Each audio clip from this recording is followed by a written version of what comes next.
3, 2, 1.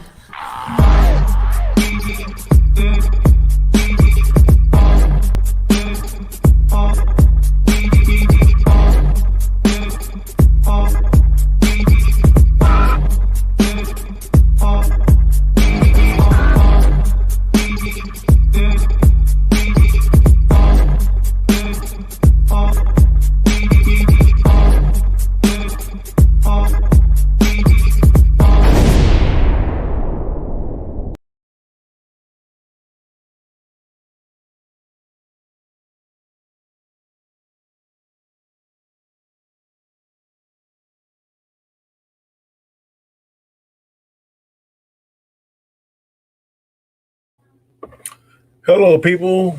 Welcome back to my show. This is Equilibrium, starring me, Terrence, Jason, and we got a special guest today. We're going to bring him on one at a time. First, my main man, Terrence. Hey, what's up, Terrence? Tell people how you doing. What's up, Danny? I'm okay. How you doing? Hey, what's up? What's up, guys? And my main man, Jason. What's up, Jason? What's up? How's it going? All right.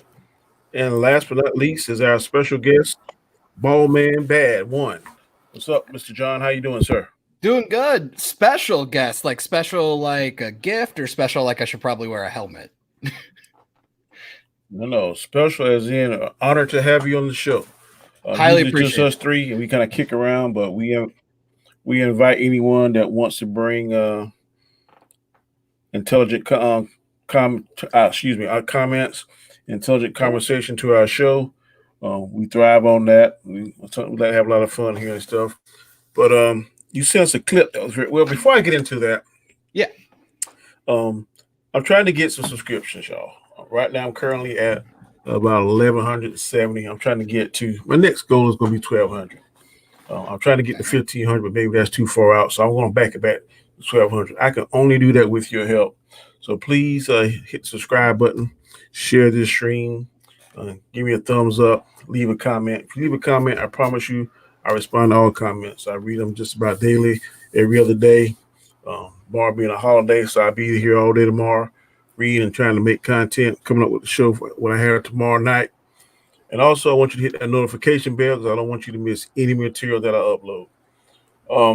Today's conversation is about a movie that's near and dear to our hearts. Well, I know to Terrence and Jason's. I'm going to see what John is going to talk about. He sent us a clip earlier this week. Yeah. It was from an individual. I don't know whether he's English, British. He's from Wales. Yeah, the great UK, I guess. Yeah.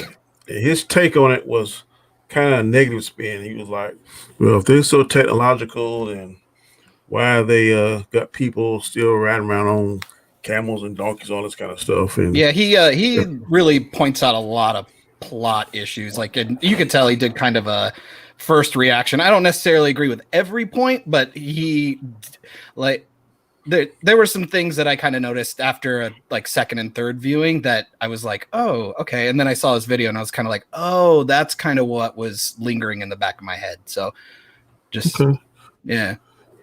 So basically, we want to hear what Mr. John has to say, and then we would comment on it as the conversation grows or twists and turns. And any questions that you, the chat, may have, please shoot them to us, and we'll go from there. So, first of all, you first saw Black Panther. Yes, I saw it. I saw it opening weekend, and I like to preface with I'm a huge fan of Civil War, Captain America: Civil War. I think it might be at least top 3 best MCU films. I think it was just really glorious. Black Panther in that was so cool. Like, his suit was really dope. I liked his attitude, and I liked how they kind of seamlessly put him in there. Like, he had a pretty solid story for a film that was already kind of bogged down with a bunch of characters we already knew. And in the same around time, I saw Creed. Huge Rocky fan.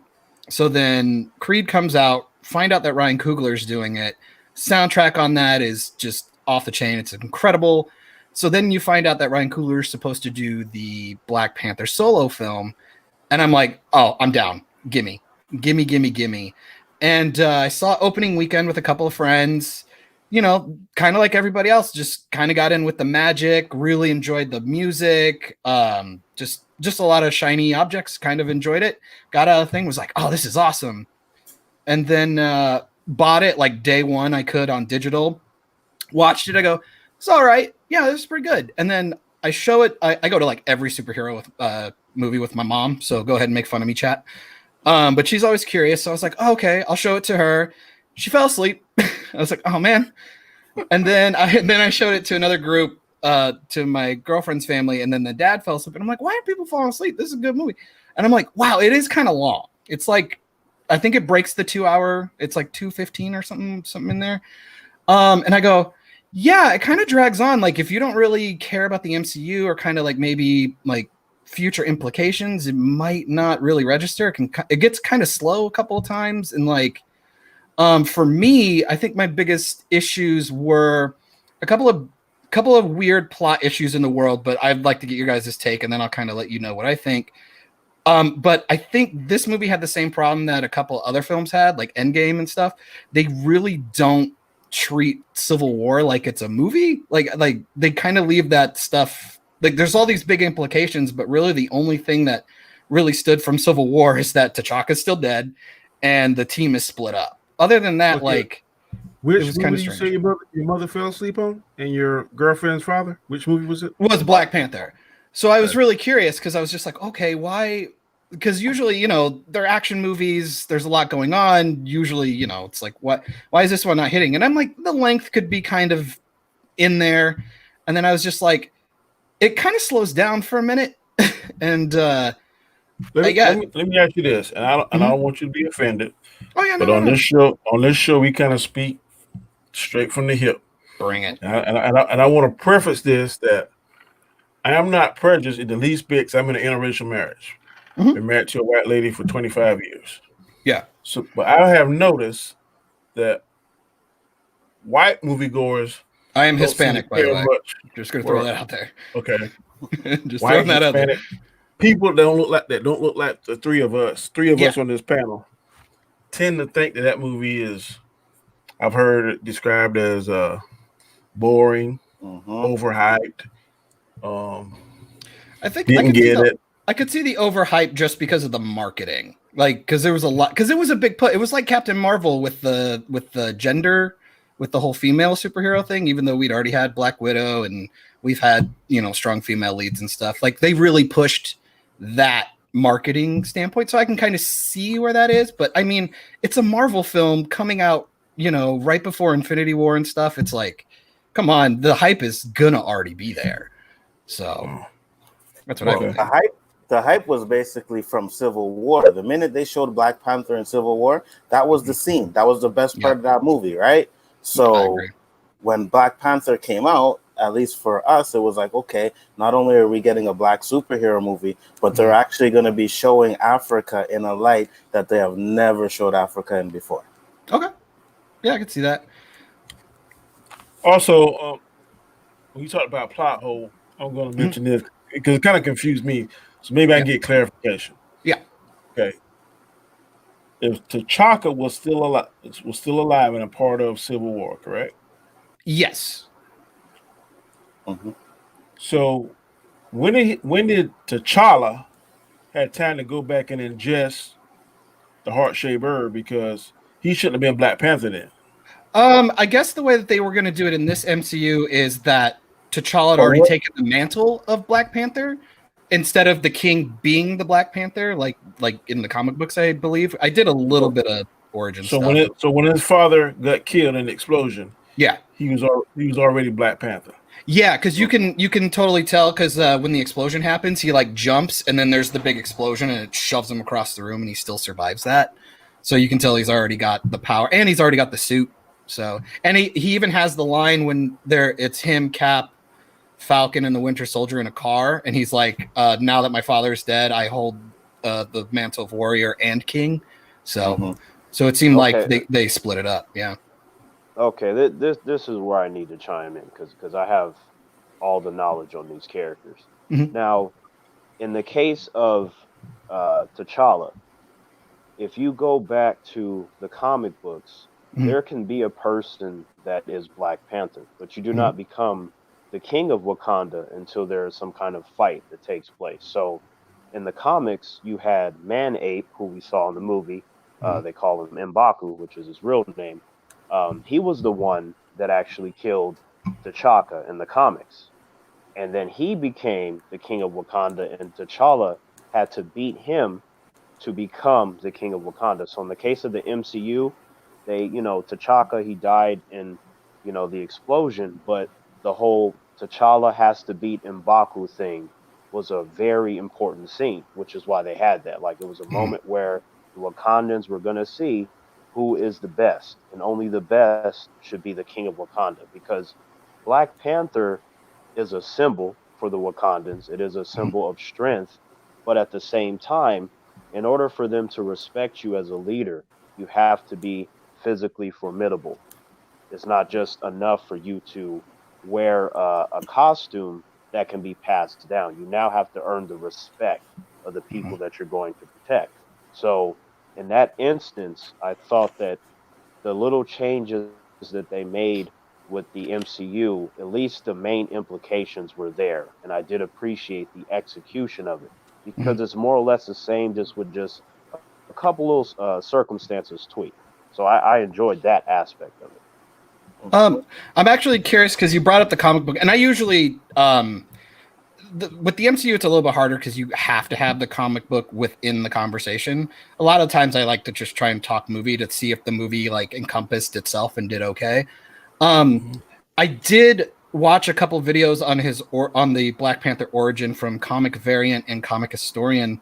The two versions I saw were that T'Chaka was killed by Claw during an assassination attempt, and the Black Panther had the tournament, like the fighting for the king.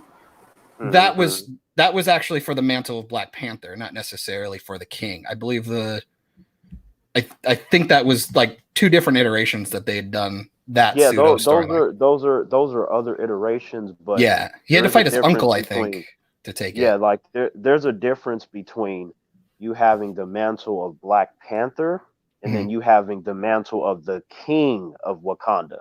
See, and I like that because that These makes are more different sets. sense. Yeah. Because one of my biggest hangups about the film is the trial by combat. Like, to take over, like the essentially you're going to take over a monarchy essentially because you have to have royal blood. Because in the comics you have to have royal blood to be able to even ingest the Purple Heart flower. Otherwise, it's actually like poison to normal people and it'll kill them, I believe.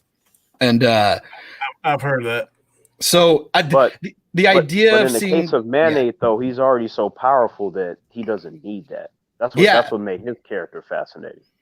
and I think and it just like it made more sense to me because with the trial by combat, obviously they show that you have to take the power away to make it fair, quote unquote. So the idea of thinking that like what T'Chaka every year is going to come back and they're going to make some 80-year-old dude fight, like come on. So that was a nice little change up that I think helped, but they Well, don't really explain it. there We kind of but have but to infer it. well, here's the thing. Like, I tell this often to humans that like to digest comic book material. They will do so much to get the average person that doesn't read comic books to understand what they're watching, but they will Mhm. also implicate comic book lore. So there's certain things that you should just pick up on, and then sometimes they'll allow you to kind of fill in the blanks yourself to develop your own interpretation. But what is true in regards to T'Chaka, it doesn't matter how old he gets. Like, he's still a badass. Like, he will beat up most people on the planet. That's with the suit, without the suit, with the herb or without the herb. They did not show any of T'Chaka's combat experience, but if I were in charge of the movie, I would have definitely had some sort of flashback showcasing why he is as beast as he is outside of any sort of intellectual components that he possesses. Or maybe even just not make him that old. Like maybe he died a little bit Yeah. younger, and you can make T'Challa a little bit younger too, and go that You route. Looking at the movie, that is an approach, but Yeah. there's something about like the age of a person already showcases that, number one, they've been around a while, You can introduce the wisdom components. There's nothing more like a refined person. Like even like for me, being a martial artist, being around so many different black belts and people that teach other people, the older individuals are often the ones that you want to learn from, just Yeah. because they've been around longer, they've mastered their craft. So you would want to go to them, just because the experience. So I thought that approach for T'Chaka, while it's a little bit different, he's often portrayed younger in the comics. I didn't have a problem with that because they put him more so in a political agenda, like in terms of like him doing the politics inside of the MCU. So I'm like, that's fine. As long as you can make it work, I don't have a problem with it. Mm-hmm.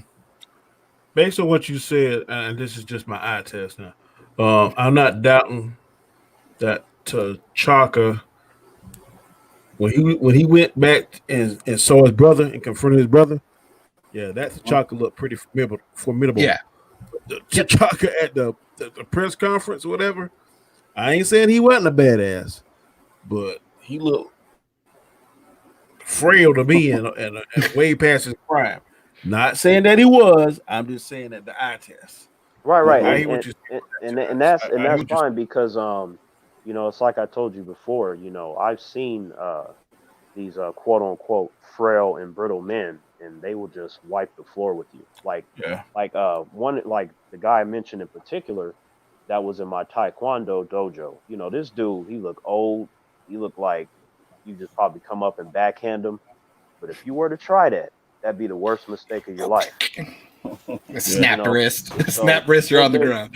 Exactly. So it's nothing like, and then also like when you're from an entertainment aspect, you got your audience, they're watching the show or the movie, for them to think, oh, well, what is he or she going to do only to maybe showcase something badass?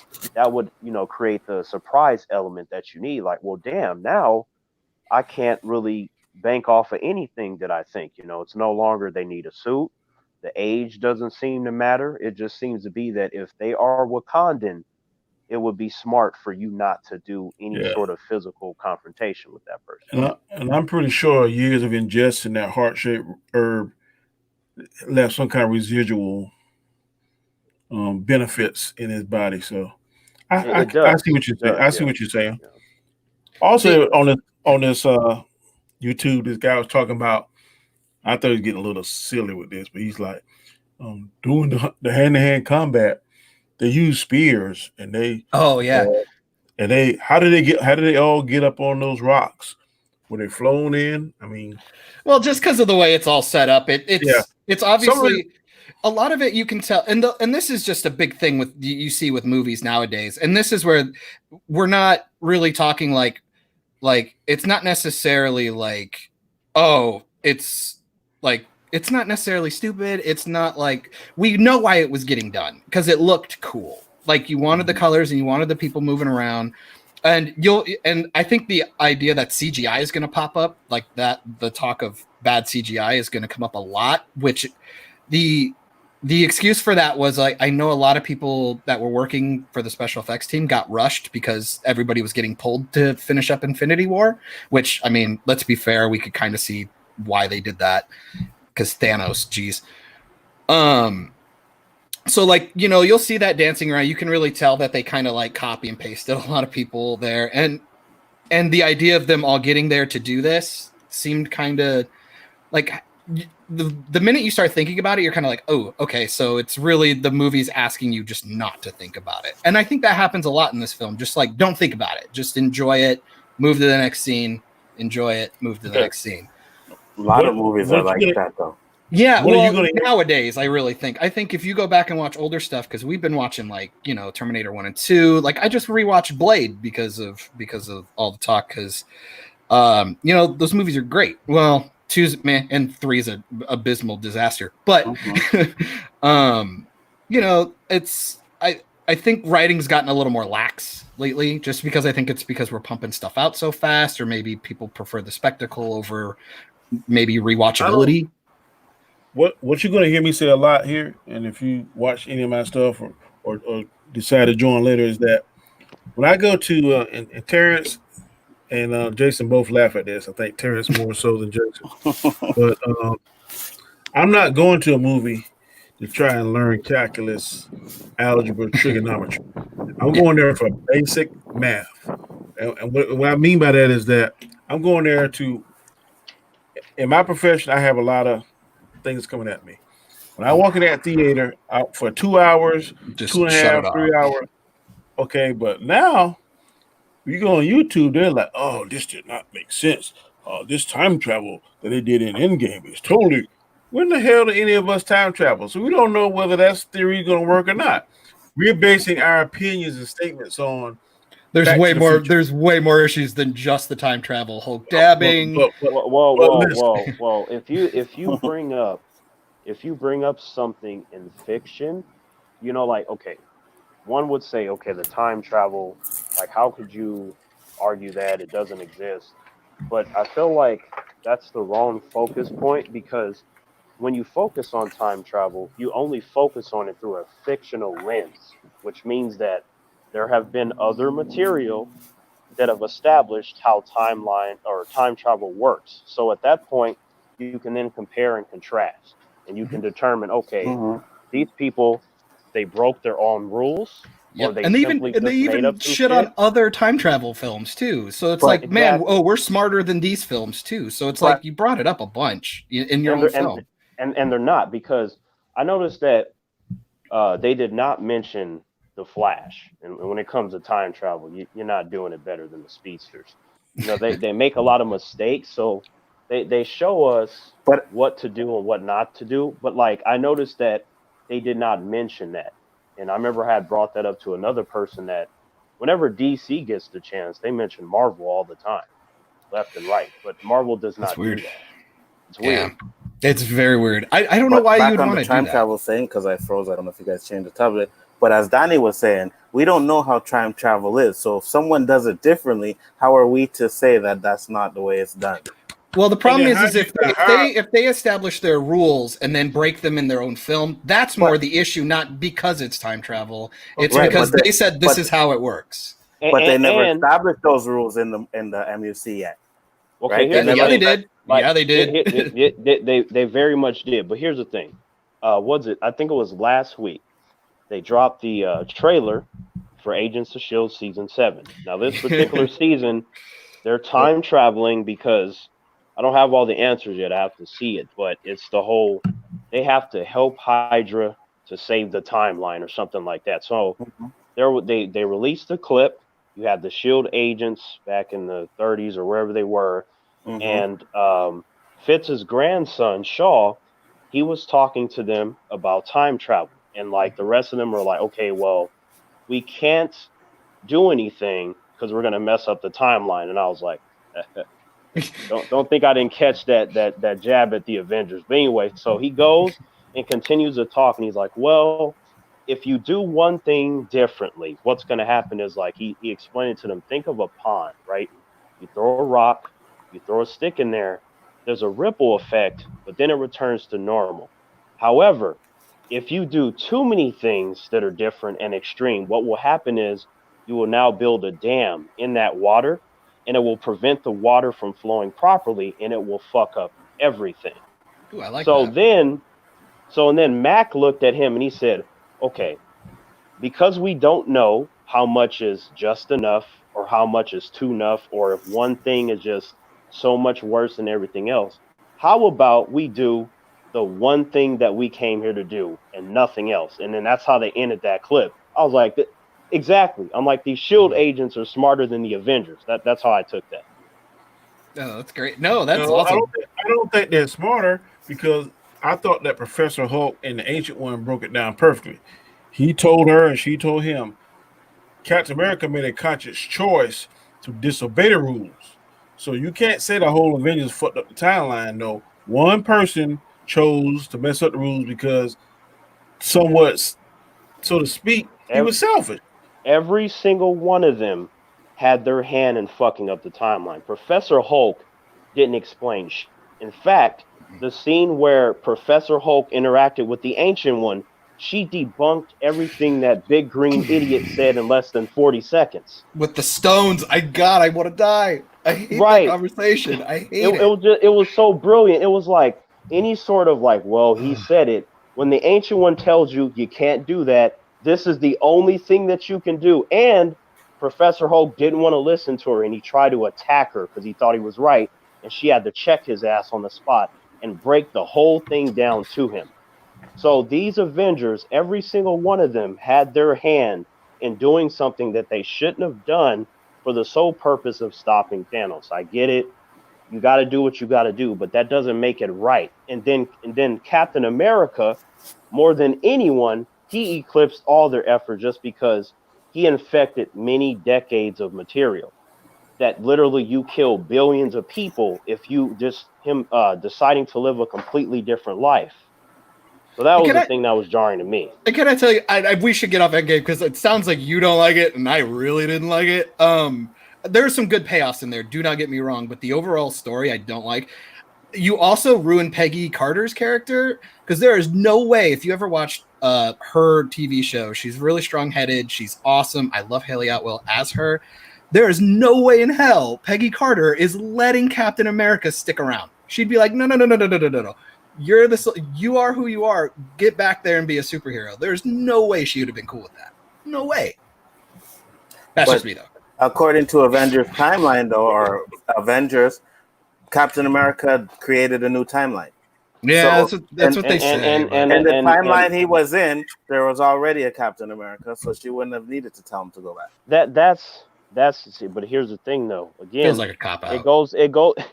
It's bad writing in that particular area because again, there's a scene where the Ancient One counteracts that in less than 1 minute, and says, she pulled the stone out and then put the stone back. But in terms of Peggy Carter, like I mean, it sucks that she only got like 2 seasons of her show because I know she's one of the few.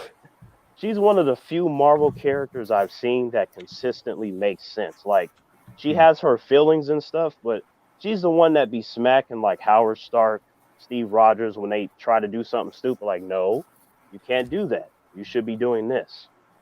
The rest of them, they tend to act on their emotions and they make a bunch of mistakes that either will, you'll see the consequences right away or you'll see it later. I have a feeling that we're going to see it sooner rather than later in like the Doctor Strange movie and the Loki series. Like all these fuck ups that they've been doing.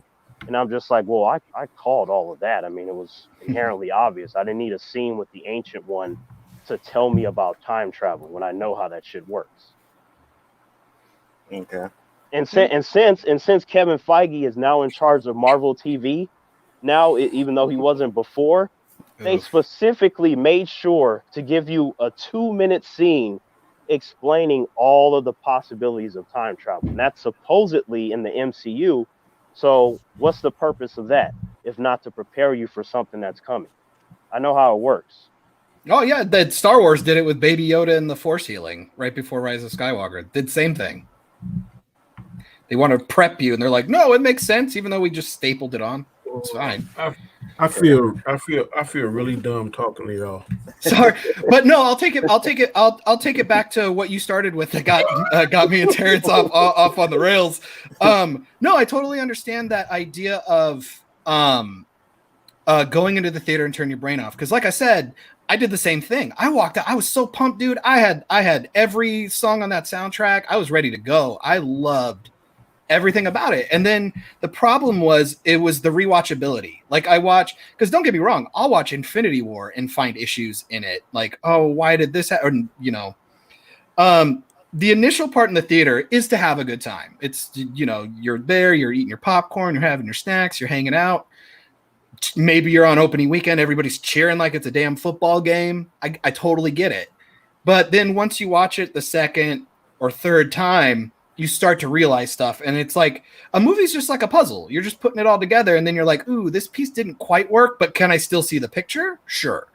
And, not everybody even cares to do that. Some people don't even watch a movie a second time. But like me, I'm a guy who's like, I'm pulling Terminator 2 out like every year. Or I'm watching Jurassic Park, or I'm watching, just like old classic stuff. And that's the thing too. Like, it's one thing if it's like a one-off, but once you tell me that something is connected, then at that point, like whenever I watch something, I'm always paying attention anyway. Like I don't really have to necessarily watch it multiple times. Like my first initial opinion is my only opinion, and it's because for me, I can analyze and be entertained at the same time. Yeah, A lot of people they can't do that. It's either one or the other. I like having both pieces of my brain on because it makes me feel like a little more satisfied when I come out. I'm like, oh, they put a lot of effort into making sure that worked Exactly. on So, multiple levels. and in my case, for me, it enhances the experience when Mhm. both sides of my brain are turned on because I'm like, okay, I'm coming at this from the perspective of a fan of these characters, from having read the comics. I'm coming at this from a fan of the MCU, but then I'm also coming at it from a fan of different genres that they happen to incorporate in that particular movie. And it's like, okay, this has already been established before, so there are guidelines. Now it's just all about how are they going to execute it? How are they going to twist it around? Are they banking on you paying attention, or do they think that you're going to miss this? So and then they could just throw some stuff in later and retcon it, or don't retcon it and go, oh well, this is how it is. That's not what you said 4 movies ago. So what are you doing? Because if it's the same universe, then that tells me that you have stupid writers. Like when you have a cat scratch out Nick Fury's eye, I don't watch Winter Soldier the same way. Like that scene where he goes, keep both eyes open. I'm like, cool. Scratch by cat. Awesome. Yeah, that was one of the many scenes in that movie that I didn't like because Nick Fury losing his eye in the comics is supposed to be this really epic battle sequence kind of thing, but again, it's one of those moments where they wanted a thought joke. They wanted to make it funny, and I'm like, you can make the movie funny, but why do that to that moment though? Exactly. To me, this goes back to canon, especially, and this going to relate more to Star Wars more so than Marvel property. But canon, basically, from what I've researched, it relates to biblical stuff like the Bible. As long as somebody owns a particular property, they can change as many times as they want to. And that's what's one of the big problems I see with Star Wars is that some people in Star Wars are saying, look, I know that this is supposed to be like this, Luke Skywalker is supposed to be this, and Darth Vader is supposed to do this, and all, but we made $1 billion our last 3 movies. So I don't care what some of the fans are saying. I'm going to do it the way I want to do it because the product I'm putting out is making me money. Plus, I own it. So if I own something, I can change it whatever color. If I buy a car from John or from Jason or Terrence, and y'all say, I would like Danny, I'd like for you to keep this red Corvette red. I said, okay, I'll keep it red. Here's $50,000. But the minute I get home, I'll be like, shit, I don't think I want it red now. I think I want it blue. And I won't give a F what John, Terrence, or Jason thinks because I own it. Now, okay, may I counter that? Yeah. I would consider that a very false equivalence because you're buying the product and only you, theoretically, only you are going to be enjoying that product. When you take something like Star Wars that has been something culturally loved by billions of people for 40 years, I mean, it's not necessarily yours to play with, regardless of whether regardless of whether or not you bought it. My bigger argument would be: you say it made $1 billion, but if it was better, you would have made more. Because, like, okay, imagine if A New Hope came out back then and made $1 billion. In the 70s, would have been an astronomical amount of money. Awesome, but then nobody talked about it again because it divided too many people. Nobody's going to keep buying the Blu-ray and then, the 4K, every time there's a, Betamax to VHS to Laserdisc to blah, blah, blah.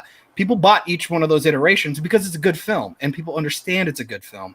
I don't see this sequel trilogy standing the test of time like that. They definitely don't sell the merchandise that the OT still does. I mean, people are still buying R2-D2, C-3PO, Chewbacca stuff 40 years later. That IP is still making money to this day, 40 years later. Now you can say the prequels aren't. But the prequels aren't. they've definitely gotten a resurgence because the sequel trilogy has been unlike so much. People are talking about Revenge of the Sith all over the place. That's all I talk about. That's all I hear about. John, let me ask you this, John. Yeah. So you spend $4 billion. A company did. Okay, the company spends $4 billion. Let me say it again so I can make sure I can get it. $4 billion. Yeah, because Disney had it. They put me in charge and say, look, we told Mr. Lucas we were going to do such.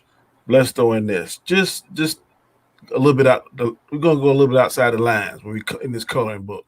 Yeah. And what you did makes you $1 billion out the gate. The first time so you like, damn. Maybe the name did that though. Disney didn't do that. The name did that. No, but Disney owns the property. Okay. Look. I think that Danny, like you have a point, and also think that Jonathan has a point. But the thing that I'm glad that Danny said was, okay, they can change it, they can do what they want. That's perfect because see, I would be the one in the crowd while Mr. Feige is on stage, and that's when I would make him look stupid. You can do whatever you want, but then if you're creating silly shit in your stuff and I call you out on it, then how do you counteract that? You're just going to say, well, I made $1 billion. The person, he's not going to give a shit what you think, bro. This is very true. But again, the person can do that. But for the sake of conversation, when he is trying to have an intelligent discussion, which is what we're doing, he's not going to make any sense. He would not be able to. I understand, and I agree with everything you're saying. But at the end of the day, that's why Kathleen Kennedy is not in the unemployment line. Because every time they say, but every time they say Kathleen Kennedy, the fans think that what you're doing and the direction you're going sucks. Guess what happens? Mr. Ivy, did you see the bottom line last year? My 3 films made you $3 billion. If you count not Force Awakens, but Rogue One, I don't know what that made. Almost $4 billion. Now, Han Solo lost money. I would give you Han Solo lost one. Okay, if it's Star Wars or Marvel, there is a high probability that it's going to automatically make money no matter what you do. You can piss all over it. Drive it around. Now, Solo didn't happen, but that's because that's one of those things where it's like, well, nobody asked for that. But the Star Wars IP, no matter how much people don't like or get upset, there still will be too curious to not do it. They would have to make I don't know. They would have to make all of 4 bad films in a row for people to just not show up. People will always show up for Star Wars. Oh, sorry. In order for y'all to get y'all point across, Jonathan and Terrence, y'all gonna have to stop going to the movies. And people that got your mindset, y'all gonna have to say, I'm tired of this. Because everybody that say they tired of this and they're saying that this is stupid and that is stupid and blah blah blah blah, they still making money. Yeah, and I don't go to the movies. I didn't go to Captain Marvel. I didn't go to Rise of Skywalker. I didn't go. I haven't gone to a lot of films. Now here's the thing, Danny. More people like you went. But I like I told you, I'm not going to be biased. Like even though I have issues with in-game, I still like it. Like I'm a Marvel fan at heart. I want them to succeed. I want people to like their stuff. But at the same time, if we're going to sit down and talk about it, then this is where I'm going to crush the shit out of whatever we're talking about. Because it's, of course, it's obvious like, oh, we made money. That's nice. You're supposed to. But that's not what the conversation is about. The conversation is when you start breaking these things down. Like when Kevin Feige says Captain Marvel is the most popular character, and I'm just like, well, there are facts in the history to counteract that bullshit. That has nothing to do with finances. Captain Marvel is the most powerful. Well, that's bullshit. I can hit you with Marvel facts to counteract that. That's the only point that we're saying. The obvious stuff is money. Yay. Everybody likes it. Yay. You know, it gets overhyped and overrated. Yay. That's the obvious stuff on the surface. I'm talking about when we get down to the meaty, nitty-gritty of the conversation, which is what we're doing now. We are talking about Black Panther, the things that we like and don't like. These are conversations. This is not about us making money or somebody else. It's about us breaking it down in an intelligent fashion, which is what makes the show interesting for us to do that. That's what this is about. The rest of that is irrelevant. So Kevin Feige says, that was great. hold on. Kevin Feige says that Captain Marvel's the strongest, right? She might not be in the strongest in the comics, but maybe in his universe she is. Sure, but you're just saying it, though. But even then, though, we have already had conversations as to how that's not true. In fact, there's a specific scene that points to that. You were talking about in Infinity War. You have Thor with Stormbreaker. He enters Wakanda. That's like probably the biggest moment in that movie. Everybody lost their mind. It's like, oh shit, there's Groot. Oh shit, look, it's Thor. He's back, and it looks awesome. And then Thanos had a fully assembled gauntlet. When Thor charged at him, he used the beam, and it did nothing. Thor was able to get through that and throw his hammer. Captain Marvel was stopped with one stone. But hold on. Thor did not get through that beam. The Stormbreaker was the one that was blocking the beam. That's why the beam never hit Thor. But it's only because of the strength of Thor. No, even though somebody is worthy of said weapon, there still takes a certain prowess of the character to be able to do that. Okay, but Stormbreaker threw it. Fine, if you want me to be a jerk, I could totally be a jerk about that scene too, even though it's awesome. It's because the movies were so vague about what those stones could actually do that he was able to get away with it because the scene needed it. That's very true. That comes down to what I said a few moments ago about the bad writing. Now again, if like Danny said, if you're going just to watch it, it's amazing. But the fact that I could think of that in a couple of seconds already counteracts something that we saw when you compare the scenes. Well, when I seen Marvel, no, sorry, I was just gonna say when I seen that scene, I was like, how the hell is that beam not fucking breaking Stormbreaker? That was my first thought. Yeah. But okay, but doesn't break the film. But to be fair though, if I okay. This is practically almost any live action comic book property. If I were to go off of accuracy and all that kind of stuff, I'd be able to break down everything because everything would be wrong for the most part, with the exception of maybe a film like Sin City, which is completely perfect in terms of an adaptation. But for what they gave us, I'm like, okay, Thor is able to do what these other characters couldn't. That's facts. When Captain Marvel showed up, she couldn't do that. I feel like she never earned it either. Like even her power level, she never even earned it. Like this scene by the Russo brothers is so funny to me because that was something that I joked about to my friends that you don't really see most of the time. This character is going to get wrecked. They're going to get punched out of the movie. She got punched so hard that we didn't even see her land, and she didn't show up again into the funeral sequence. And I was just her standing there like everybody else. But I'm like, it was in that moment that completely debunked the idea that she's the most powerful. She is not on the level. Well, and dude, I was terrified, and I remember watching that. And when she came on screen, I'm like, oh God, please don't let her be the one that beats Thanos. Like I was gonna lose my shit. Like when she came through the ship like it was butter, I'm like, I hate this. I like, please don't. And so when he hit her, I was like, I laughed in the theater. I was like, yes, I've never wanted to see a hero get beat down. But let's remember one thing, right? When she attacked Thanos, he had all the Affinity gauntlets. He headbutted her, didn't do shit. He had to take a stone out, put it in his hand, and then punch her. And I'm saying that's lame. Now that's true. That did happen, lame. And like that whole sequence, I felt was dumb. But the only reason that I thought it was a payoff is because the Russo brothers knew if you show this character doing all that, the people that don't know shit about these characters, they probably like, damn, sure, she gonna be the one to do it. And I'm like, I don't think so, because look, when it comes to films and shows, you have to pay attention to how much they're focusing on somebody. It's either going to be for a good or a bad reason.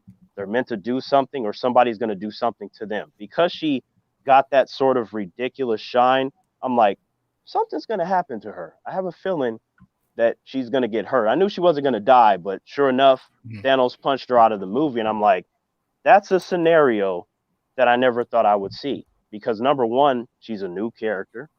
She's a female character. So I'm like, there ain't no way they're going to just have her get punched out. She's probably going to be especially after that A-Force scene. Like, are you kidding me? Right. I'm like, she's going to be the one to beat Thanos, and I'm going to walk out of the theater. I didn't want to see that. I'm like, it should be Thor. It should be Cap or Tony. Anybody else? Nah, because the MCU is built off of this one moment. Always has a payoff in the end. Iron Man being the one that set up the MCU, he had to be the one to finish Thanos. He earned that. And did you really think they were going to make Captain Marvel beat Thor? Beat Thanos? I thought so. No, I really thought they were going to do it. I legitimately thought they were going to. I thought it was a possibility, and there were many people that thought the same. Because again, the pieces were there. It's not a guarantee. It just, if this happens, I'm not going to be surprised. But again, the MCU is all about the payoffs. In Avengers: Age of Ultron, when everybody was playing around with the hammer, and Steve Rogers was the one to move it, and we saw that Thor was like, "Oh shit!" That paid off in Endgame when he not only just picked it up, but he used it to hit Thanos. It's a payoff. Everything happens for a reason, except when they decide to retcon stuff, like the whole, Nick Fury seeing the Avengers thing on Captain Marvel's plane. I'm like, for 2 phases, they explained that Nick Fury was the reason that happened. They never mentioned no Carol Danvers, never no Captain Marvel, none of that. Yep. I just want to kind of lead us back into the Black Panther. Yeah, I was going to say, I think Terrence and I could fucking rip apart Endgame for a little while. We got about 15 minutes in the first hour, then I want to kind of stay on track and go with the other topics we discussed. Very good discussion, though, but let's kind of steer back towards Black Panther discussion. Yeah, go ahead. So I want to get the chat to rightfully hate me. I think you're gonna have an easy time with the chat today because I think everyone's just gonna dogpile me a little bit. Well, Jonathan, I will tell you that most humans are very silly with their emotions, but if anyone in that chat is gonna hate anyone on this panel, they shouldn't fucking be here anyway. Why are they here? There you go. It's all our opinions, man. So it ain't no big deal, right? Let's see. Like I guess I'll just throw out a couple of my grievances and see what you guys think. My main thing is I feel like because I already talked about Trial by Combat. I think it's completely silly for the society, but I understand it is from the comic books. So I wish they maybe put a couple more rules on it, like how many people can challenge him. Maybe like I don't know, maybe flesh that out a little bit more. Like, especially they explained it. They explained anybody it. 5 different tribes. And it seems weird that anybody could. I feel like. Well, see, but here's the thing though. They didn't fully explain it how I wanted them to. But it's like again, I'm already coming at it from a certain area. Like you already know. So I don't count. But let's just say for the sake of the average person, it's like because it's royal bloodlines, right? Right. Like, it's royal bloodlines, but at the same time, like even though they said anyone is not really anyone. Like if you, I don't care if you look at the in the context of the MCU or the comic books, any and all challengers were all exceptional people, smart, fast, strong, martial artists. They were not Bobby Totem that works at McDonald's that came and challenged T'Challa. That shit doesn't happen. Or Starbucks. Exactly. because they have to agree on the fight. Now, 99.9% of the time, anyone that is the Black Panther or the King of Wakanda will accept, so they don't be looked at as a bitch, like for you turning down a fight. The whole like, I don't know why you acting scared. But again, you're not going to have average people that even know where Wakanda is, and it's just not going to happen. So take that with a grain of salt. The whole anyone, it's always going to be particular individuals. Always. Yeah. Okay. So then I had a couple of issues with the whole Killmonger storyline. Because don't get me wrong, love Michael B. Jordan. Come on, guy's great. Enjoyed the character, all the cool stuff that happens. I think people they overhype that character when they talk about the film because he's barely in it. He's gone for like an hour after pretty much after the museum heist. You don't see him for another hour until I think he breaks out claws the next time you see him. So there's that. And I always thought Claw should have been the bad guy, obviously, just because they set him up in Age of Ultron. And I wanted to know how the hell was he getting away from these guys for 30 years and has all of that vibranium? I thought that could have been a really good storyline. And then you could have probably brought in Killmonger for the second movie. So that way we could have at least seen T'Challa rule, like how he is as a ruler, maybe really give a better chance to see his character develop, because we only get a little bit of it in Civil War, and then they backseat him in his own film. Like everybody else is just browbeating him constantly, and he gets whooped twice, which is pretty hard to watch. One thing I hate about Marvel is they always seem to kill the bad guys. I hate that, dude. That. And that is coupled with something that most humans don't like to hear, but a lot of their villains suck. They ain't shit, with the exception of like 5 or 6. Because this is what happens. They tend to show up, they look cool. You got a really good actor or actress in the role. Like nobody is like, man, they ain't gonna be able to do the role. Like, no, they look like the character. You got a good actor. But then I tend to ask humans, so what did they do in the movie? And then they try to explain it. I'm like, but what did they do? I hear what you're saying, Terrence, but what sense did it make to kill Thanos? Now here's the thing, though. Twice.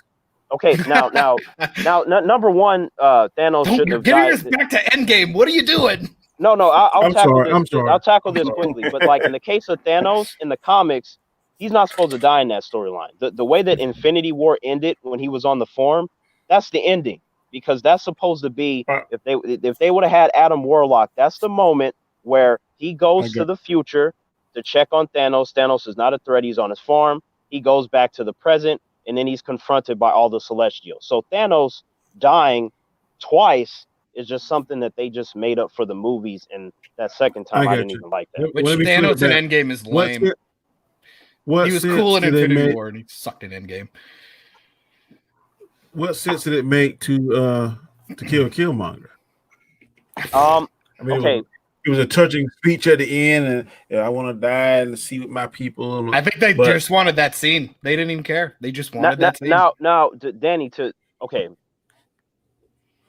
I feel like he's probably, and I do mean probably. I don't think he's dead. Oh, he's so dead. Knife to the heart. But I mean, I remember I talked about that with you before, Danny. It's like, I'm like, okay. Yeah, sure. Technology can save him. Yeah, they can definitely, bring him back and stuff like that. But again, like I told you before, what would be the purpose in that? Because it's not going to change his personality. So in his case, I think he is one of the very few MCU villains to where I'm like, okay, if you keep him alive, he's going to be extremely problematic. This dude is talking about he's going to be doing a race war and shit like that. And I'm like, look, Eric Killmonger, when he made his points, I was like, yeah, none of that is wrong. But at the same time, I don't think that any competent hero is going to risk you being alive that you can escape and recruit people to join your cause. And it just... If I were writing, I would be that Black Panther loses his power, like it does in the comic books, and he has to go to that Panther God and come back even stronger than ever. I would write that in. That's what I would. But what does it have to do with Killmonger though? Like, because I'm saying Killmonger would come back and somehow defeat him or steal his powers or whatever, and then he would have to go through this long journey. What am I going to do? I don't have any more of the heart-shaped herb stuff, and then he goes to this damn magical cave. I don't know what the hell. Whatever. Okay, I'm not against that at all, Danny. But here's the thing: I would not want that to be in Black Panther 2 because it'd be too soon. Like, I don't want it to be repetitive because we just had him. So in order to keep his shine, to keep him special, you don't want to overuse him. Okay, I agree that, but correct me if I'm wrong. His main two enemies are Killmonger and Claw. And they kill them both. This is true, but like you had mentioned earlier, I'm going to bring you back to something that you said, which is they can do whatever they want. The Kevin Feige has been taking countless liberties with the MCU, right? So he can work in something for Black Panther to do in the meantime, and then for the audience, when he shows back up, it's like, oh shit, we thought he was dead, and this dude is so much more powerful. And then you end up like he has more power, and then when you bring in that whole Black Panther God, at that point the audience will be like, well, how does he beat him? He lost his power. He took his powers away. How do you counteract that? What Tony gonna do? Tony's dead, right? So what's gonna happen? He has to talk to a literal God, and then you can create that wow factor. So you have to make sure that whatever you do is impactful. Otherwise, it's going to be forgotten by the time you get to the next film. It's not going to matter. Yeah, I get you. Okay, John. Let's see. Okay, I'll start off with just the beginning of since I pretty much got us started on Killmonger. I think his plot was set up really, really clunkily. So essentially we find out the motivation. You have the beginning where T'Chaka goes and confronts his brother because he wants to essentially, bring all the resources to America, take over, and kind of rule the right way, quote unquote. And then he ends up getting killed because, T'Chaka had to, save his buddy, and then he killed him, where I'm like, one, why'd you kill him? You didn't need to kill him. You had the suit on, you were fine. I didn't agree with that either. And then two, you left the kid behind? Or what are you doing? And then three, you left the body behind for the kid to find. I don't think you knew about the child. Huh? Okay, here's the thing. I don't think you knew about the child, did But then he still shouldn't have left the body behind because he had that tattoo in his mouth, and autopsies exist. Somebody would have seen that. But here's the thing, though. The fact that you have someone in his position that's a Black Panther, any and all of his people, especially ones that are sent undercover, they're gonna know everything about that person. There's not anything that you're gonna be able to pull over their eyes. It is highly unlikely because they have people watching you just in case you fail, and they can take your position. Just to kind of keep Wakanda this flowing stream of water that is, maybe like I mentioned earlier with the whole stick and the rock. Like, you get a ripples, but you don't want nothing to mess up that flow. That's what makes the Wakandans so great. So I have a hard time believing that he didn't know. But let's just say that's the case. Yeah. The part that I don't like is that he did kill his brother. I'm like, well, he obviously did know. He obviously did know because the reason why he was there because Whitaker's younger self was the guy he was protecting from the gunshot. He's the guy who turned on him. That's true. But all I'm saying is that, for the people listening, if they want to play either side, and I'm trying to put, position an argument for both positions and why it works and why it doesn't and why it does and does not make sense, right? But I don't like that he had to kill him because the Wakandans they have their disagreements and their different factions, but they're not really trying to off each other like that. You have to really do some crazy ass shit for them to go, oh yeah, you did. Like, it has to be on some super betrayal. Like. Yeah, well, and the way that Wakanda seems to play it, they play a pseudo isolation. Like, they still obviously go out and work with the world because, again, they speak a lot of English. I'm just gonna throw that out there. Would have liked to seen a little bit more subtitle-y stuff kind of happen from time to time. No, I ain't going to a movie and watch. I think the reason why Kevin Feige just a smidge. If they would have did that, I'd have had no problem with it. But it's just, I think that Kevin Feige, for the sake of trying to prevent the audience from being disconnected, alienated, they'd be like, oh man, I don't want to do all this reading, and Marvel is known for people. Which is why aliens speak English in fucking Guardians. So yeah, I feel it. Yeah. If we had characters to read, that just would have made the people go to sleep even faster than went to sleep. that is possible because the whole point of the MCU is supposed to be an experience, and depending on the nature of the plot is supposed to be like this event. But if you're sitting there reading, like, I don't know, a large portion of the movie, people gonna check out of that. I don't think a lot of my mom is one of those people like, I don't have to read subtitle. Find it for me in English. I'm like, Mom, that's the character speaking Spanish. Like, you're gonna have to just read it. But they need to make them talk English. I'm like, see, you have plenty of humans like that. So I get why Kevin Feige didn't do that. So yeah, like I said, so I feel like Killmonger's motivation is like, it's there, but it was just really random because it just felt like and it kind of painted T'Chaka in a different light than what we got from Civil War, like a guy who was a little more calculated and kind of knew. You could maybe argue he learned from that mistake, I guess. But it felt weird to try and have to lie about it. It's like, no, this guy was essentially a traitor doing stuff that he shouldn't be doing. About it. Because he said in the just seemed really strange.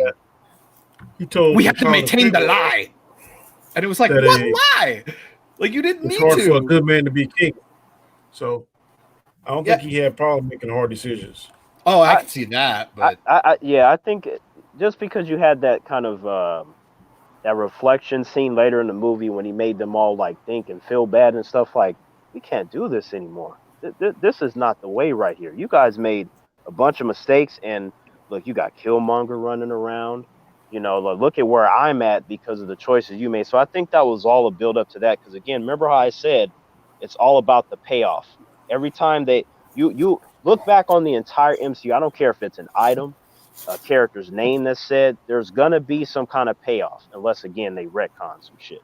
But yeah, so I think that was the payoff for that particular moment. Okay. I'd also like to know how they stayed secret so long when they're so reckless about the way that they do things. The same way that Themyscira. That was an island. That was an island, though, without borders. You're in Central Africa where people could just walk into the dome at any given time. Right, see, Go ahead. No, I was gonna say that is a big difference between the two because now I get how like in the Wonder Woman movie they kind of like crossed over, but in the comics you can't really do it like that. It's much harder. Like you're not gonna just be out like, yep, oh shit, it's an island of women. Like it's not gonna really happen like that. But with Wakanda, a good example would be when Captain America was sent to Wakanda by the government because they had discovered this secret society, and back then, you know, you had more in your face kind of racism, and they're like, they're evil. You got to go stop them, Cap America. And then Cap goes over there, he gets his ass whooped, and then T'Challa explains to him that they're not evil. The only people that they've been killing were Hydra. Cap, and Nazi, because right? The Nazis got sent there. They already beat them, and then Cap showed up after the Nazis got their ass whooped. And then when T'Challa said that, it was just like, oh shit. Light bulb went off. Mm-hmm. Yeah. But then it was like, well, because I remember like there was a cartoon movie. It was like one of the Ultimate Avengers ones. It was essentially kind of what they used with Infinity War, where like the Chitauri showed up and they were attacking. I remember them kind of doing the which this is another plot point. Or not necessarily a plot point, but like maybe a artistic issue that I have is that in the comics and in those cartoons, they really blended their culture with the hiding of super tech. So they had like essentially a castle, like old school castle, and then you got inside it and then it was all shiny and new, but they didn't let anybody in there, so it didn't matter. So from the outside it made sense. People could show up, but they're like, no, get out of here. But at the same time, you could get away with like, no, we still look primitive. In this movie, their idea of doing that blending was literally putting thatch huts inside of beautiful skyscrapers. It literally looked like human beings made a nest, like halfway through. Like, oh yeah, Jimmy's gonna live on level 7 in a thatch hut, while the rest, like, it looks like a Hilton hotel. I thought that was silly. I think the reason why they did that is you know, the Black Panther movie did a good job in terms of setting up the capability, the resources, the intelligence, speed, strength. And, you know, you look at T'Challa's sister, Shuri, like, yeah, I mean, it was proven that she was smarter than Tony and Bruce Banner. Like, when you could just do some stuff in seconds. But I think the reason why you didn't have a lot of the blending stuff is because I think they were trying to tell us, like, well, these people are smart. Like, if you somehow manage to you know, find Wakanda, or you get brought in, any and everything that you can do to try to destroy Wakanda, they already know how to counteract it, as they have dealt with it as long as Wakanda has been around. That's what I took it as. So it's cool that you bring up Shuri, because that was another issue. I love the character, don't get me wrong. Letitia Wright's fucking awesome. And I like Shuri as a character. The science division feels like everything kind of felt really slapdash. Like it was kind of like they were just putting it together as they were flying. The idea that Shuri is the lead scientist, like there's no older people, like you don't see anybody else there, like senior officer type stuff. It's just her.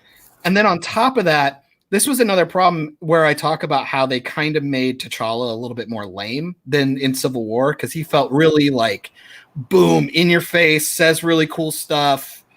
Like just he goes in head on, gets the job done. In this, it kind of felt like all those cool characteristics that he's supposed to have, like especially from the comics, where he's like super multilingual, has all these cool senses. He's like extremely intelligent, very covert, knows all this really cool, like tactical stuff. It feels like he gave it, like the show gave it to everybody else. It was like Shuri's super smart. That's a great point. I'll tell you this. Now, in terms of how when he was introduced in Captain America: Civil War, you are talking about a person that is full of rage because his father got murdered, right? Yeah. So him being aggressive and cool and stuff has to do with rage and determination. So by the time you get to Black Panther, that's kind of faded away. You know, he's had a chance to grow, to deal with these other characters on these To mourn. superhero levels. So, you know, mourning and you know, I know that humans say stuff like time heals all wounds. That's bullshit depending on what it is. Some shit you'll never get over. Tell that shit to Frank Castle, he'll shoot you in your face. So anyway, like I think that what happened was you had a growth of the character, but you know, honestly, like while I understand and I had no problem with that, Mhm. I can understand as to why someone may not like that, because if you're coming in from Civil War and you're like, yeah, badass, yeah, fuck him up, and you know he beat the shit out of Bucky. That was awesome. He fucked Bucky up. He didn't even have a suit. Beat the Or like, shit out of move, Bucky. Captain. I won't ask a second time. Like, Right, shit and like that. all of his lines were just like, if you don't move, I'm gonna fuck you up. So that was dope. But again, Especially there when was a he reason had for that. a little But yeah, fight with Hawkeye. but Shit. Yeah, but yeah. When then he told, when he told him, yeah, my name is I'm Barnes. good. He's like, I don't, I don't care. That shit was I would hard as fuck. Like, I would have said I don't give a fuck who you are. Get So, fired right, out of it. okay, But so right. but you I could tell, at the end of Civil War that he changed, right? Like the there we go. minute he seen right at the end of Civil War when Byron, the Zion or whatever the guy's name was going to kill himself. Zeno was about to kill himself, and he grabbed him and he said, "Listen, I've been carrying on to my fear and my hatred, and I'm not going to do that anymore." And that's right there is when he actually changed and became the person we see in Black Panther. Well, I saw that coming, but it's like, you know, if you I want like to, if you want a to be little technical relationship. to the comics, he is a more serious character. This is a dude that casually breaks into Yeah. the Avengers Tower. He beat up the entire Yep. Fantastic Four team. They do that in That's him. Marvel's Mightiest Heroes, and it's awesome. That cartoon. He is very serious. He's so But I like the little banter between him and his sister. I like that. Like Yeah. That's it- great. I love in that. the in the lab. I like Um, that. so I And actually do want to go with that topic because I do say, like, I still say regression because as Bigaford said, you really do see even with this rage that he does have, he's really calm, cool, and collected. Like even like when he was in the car after he gets caught, you know, after he takes the helmet off, he's talking about like, you know, how he's like, no, it's just a jumping off point. Like death is not final, it's a jumping off point. And like they're spiritual. The whole point is Wakanda is very spiritual. And so I don't see, like, he's angry, but he's not full of rage, because then of course at the end he goes, he's like, no, the earth is not done with you yet. And like he's like, you know, it was eating my soul, as you know, he's watching Tony and Cap destroy each other. So I feel like he's already a calm, cool, collected guy. And like you said, T'Chaka is so smart and wise. You got to remember, I feel like these films want you to think like there was a pause button until these people showed up. T'Challa's been raised by T'Chaka. This guy probably holds all of those ideals and all these things that have been encompassed in his character. And the problem is we only got glimpses, and this movie was supposed to be the chance to highlight it and maybe even specifically show us where it came from. Well, and they did highlight it a little bit when he was in the Ghost World, because he told but it him was just him talking. It would have been nice to kind of see him. Okay, look, you know, okay, look, for me, being a guy that, you know, literally dealt with rage for more than 8 years straight, like I'm talking about. That's probably why you got into martial arts, right? Exactly. Like that's how I'm me today. I want to fuck someone up, master. Absolutely. That was me. I was the Cobra Kai dude. Like, I don't care about the spiritual, you know, being this person's friend, be kind of your neighbor. I was like, what can you teach me to fuck somebody up? That was me. So, you know, after having dealt with that, that's not something that just goes away. You try, but you kind of look for more outlets to try to counteract that, whether you be that you're training, you're learning martial arts. So for T'Challa, if they would have carried that over, that would have been cool too. But at the same time, there is the stuff that, you know, my masters taught me about the idea of strength. Like, you know, it's if you can somehow let that go, you will then become where you want to be, because then you will experience growth. So I thought that that's what they were doing with T'Challa. And when I look at it that way, I'm like, that's cool. I can can see that. I can speak on that. I'm like, all right, Because, like you said, it never goes away, but you can control it. You know what I mean? Like, even when you're like you said, if someone gets killed or whatever, there's certain feelings that never go away, but you actually can control those feelings. Right. But it's a long process though. In the case of T'Challa, it was quicker. But it's like, you know, these characters are they're fantastical in nature. They're superheroes. Like, that's why I say stuff like, you know, you don't have a Superman in real life. You don't have that. Like, you don't have that. Like, usually humans, you know, you do have people that help and protect others, but there's so many different variables. There's money involved. There's corruption. There's all these things. Like, superheroes, they operate just off of, I just want to help. The whole city could be like, kill them and burn them, but they still want to help you. They could be going through all this pain. They still want to help you. So in the case of T'Challa, for him to essentially skip a bunch of those steps, I understand, because he is Black Panther. And not only that, sometimes it does take a long time to get over certain things, but there could be that one event that makes you say, you know what? You know what I mean? Like, fuck this. I'm done. I'm done. Eyes open. That's usually more. Yeah, that's usually more the fantastical stuff, because like for me, there was never any one event to counteract that. Like in the extreme case of T'Challa, what happened was you had years and years of me learning and going through different experiences, and then through discipline and guidance, I was able to get to a point, not to where it was gone, but to where I can wake up and not feel like, you know, I want to just start snapping people's necks. Like I can, you know, I can concentrate. And as a viewer, I would have liked to have seen some of that. Like, this was a character that we already liked the cool stuff. Now we wanted to know the person, the character, what he was capable of.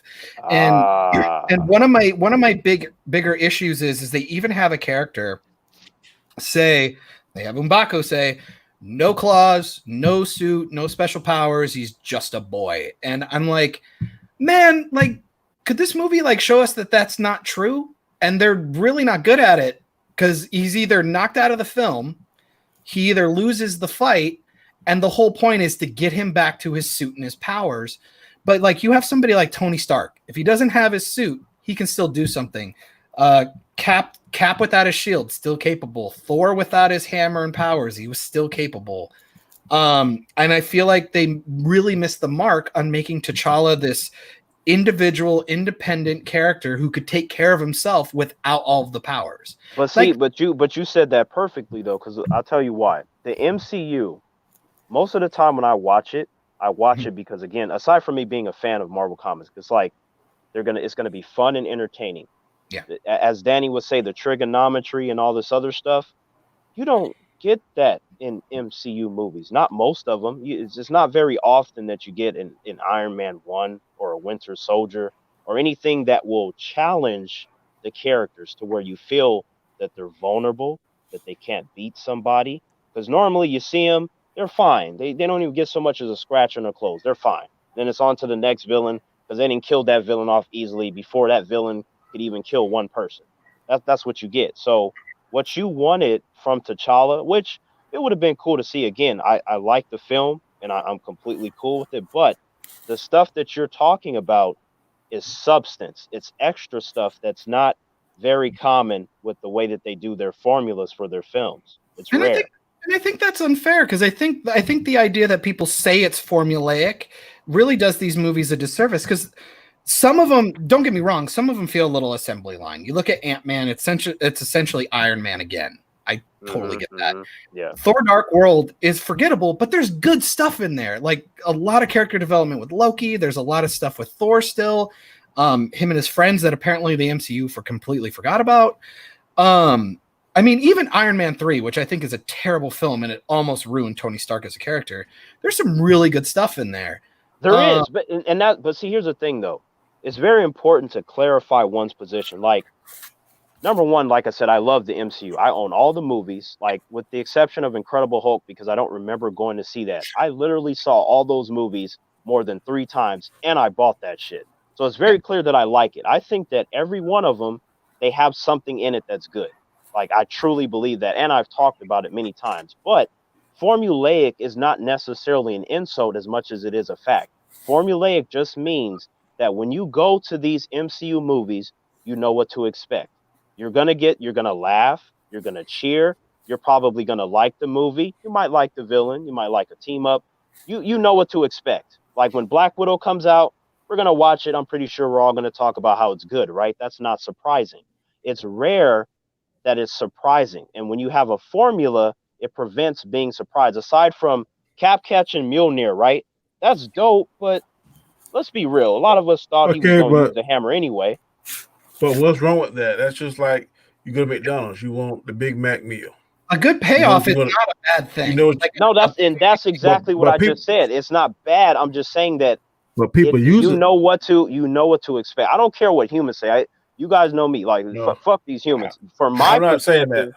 I'm just saying that we know what to expect.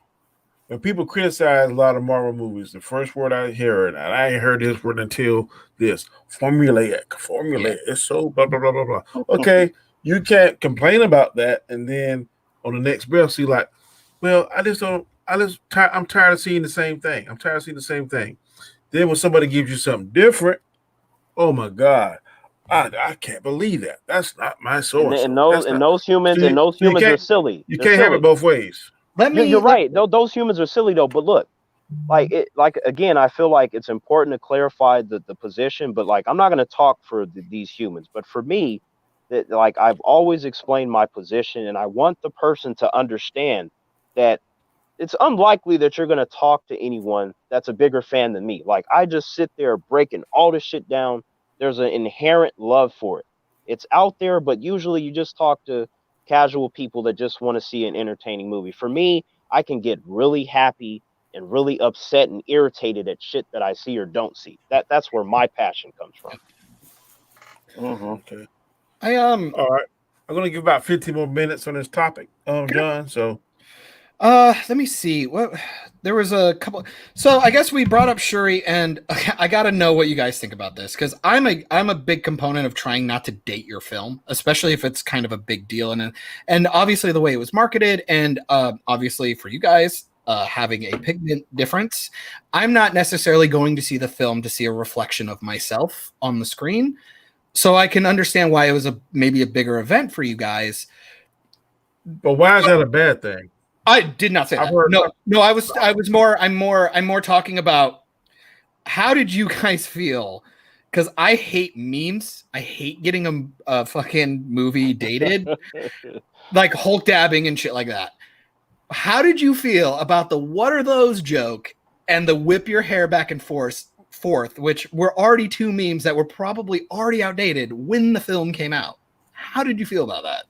What was the first meme you said? I had a chuckle. The "what are those" when she brings up the shoes, and this is like a James Bond moment, right? She's showing off the new shoes, which again, I'm a fucking bitch. I fucking hate the new suit versus the really awesome meaty one that makes him look big and bulky in Civil War versus his it looks like a onesie. She talks about the sneakers because they don't make a sound, and you're kind of like, as a writing technique, she shows you the thing, and then you get a payoff later in the film. That just doesn't happen. It was totally for a joke, and it was for like an outdated already meme. So I don't feel that don't bother me. What pissed me off in the meme was the fat Thor. I'm not trying to go back there. Yeah. And I'm hearing what you say about the sneakers. I chuckled at that. And no, what it's are you wearing at the moment? But like in 10 years, like, is it going to be? Are you going to be like, oh man, I remember that meme? Or are you going to be like, I have no idea what she just said. Why is that funny? I'll probably remember. We'll remember. Well, Jonathan, honestly, like for me, like, I've said many times, like, well, if somebody were to come to me and they're like, hey, Terrence, we're going to do this black character. How do you feel? And I'm like, that's great. We don't get enough of them. But at the same time, while there would be excitement to see that, I still would be curious about the approach and the execution, because you can do it and fuck it all up and people don't like it or whatever. So you want to make sure that you do it right. You're doing the black, Hispanics, whatever, outside of the norm. just do it right. I want it to be good. It's not going to be automatically like it's great because he's black. You know what I'm saying? Like, no, if it's bad, it's fucking bad, and I'm gonna say it. I don't care that I'm black too. If you give me a pile of shit, I ain't enjoying that. So, for me, like how you had brought up the pigmentation thing, I'm like, yeah, it gets my attention, but it's like with Black Panther, the difference between like when Blade came out, Blade #1 is not a superhero; he's an anti-hero. There is a difference. And you had like Meteor Man, you had Blank Man, you had a few. And you even had Steel with Shaquille O'Neal, unfortunately. But like, the thing is that like, the shit out of that though.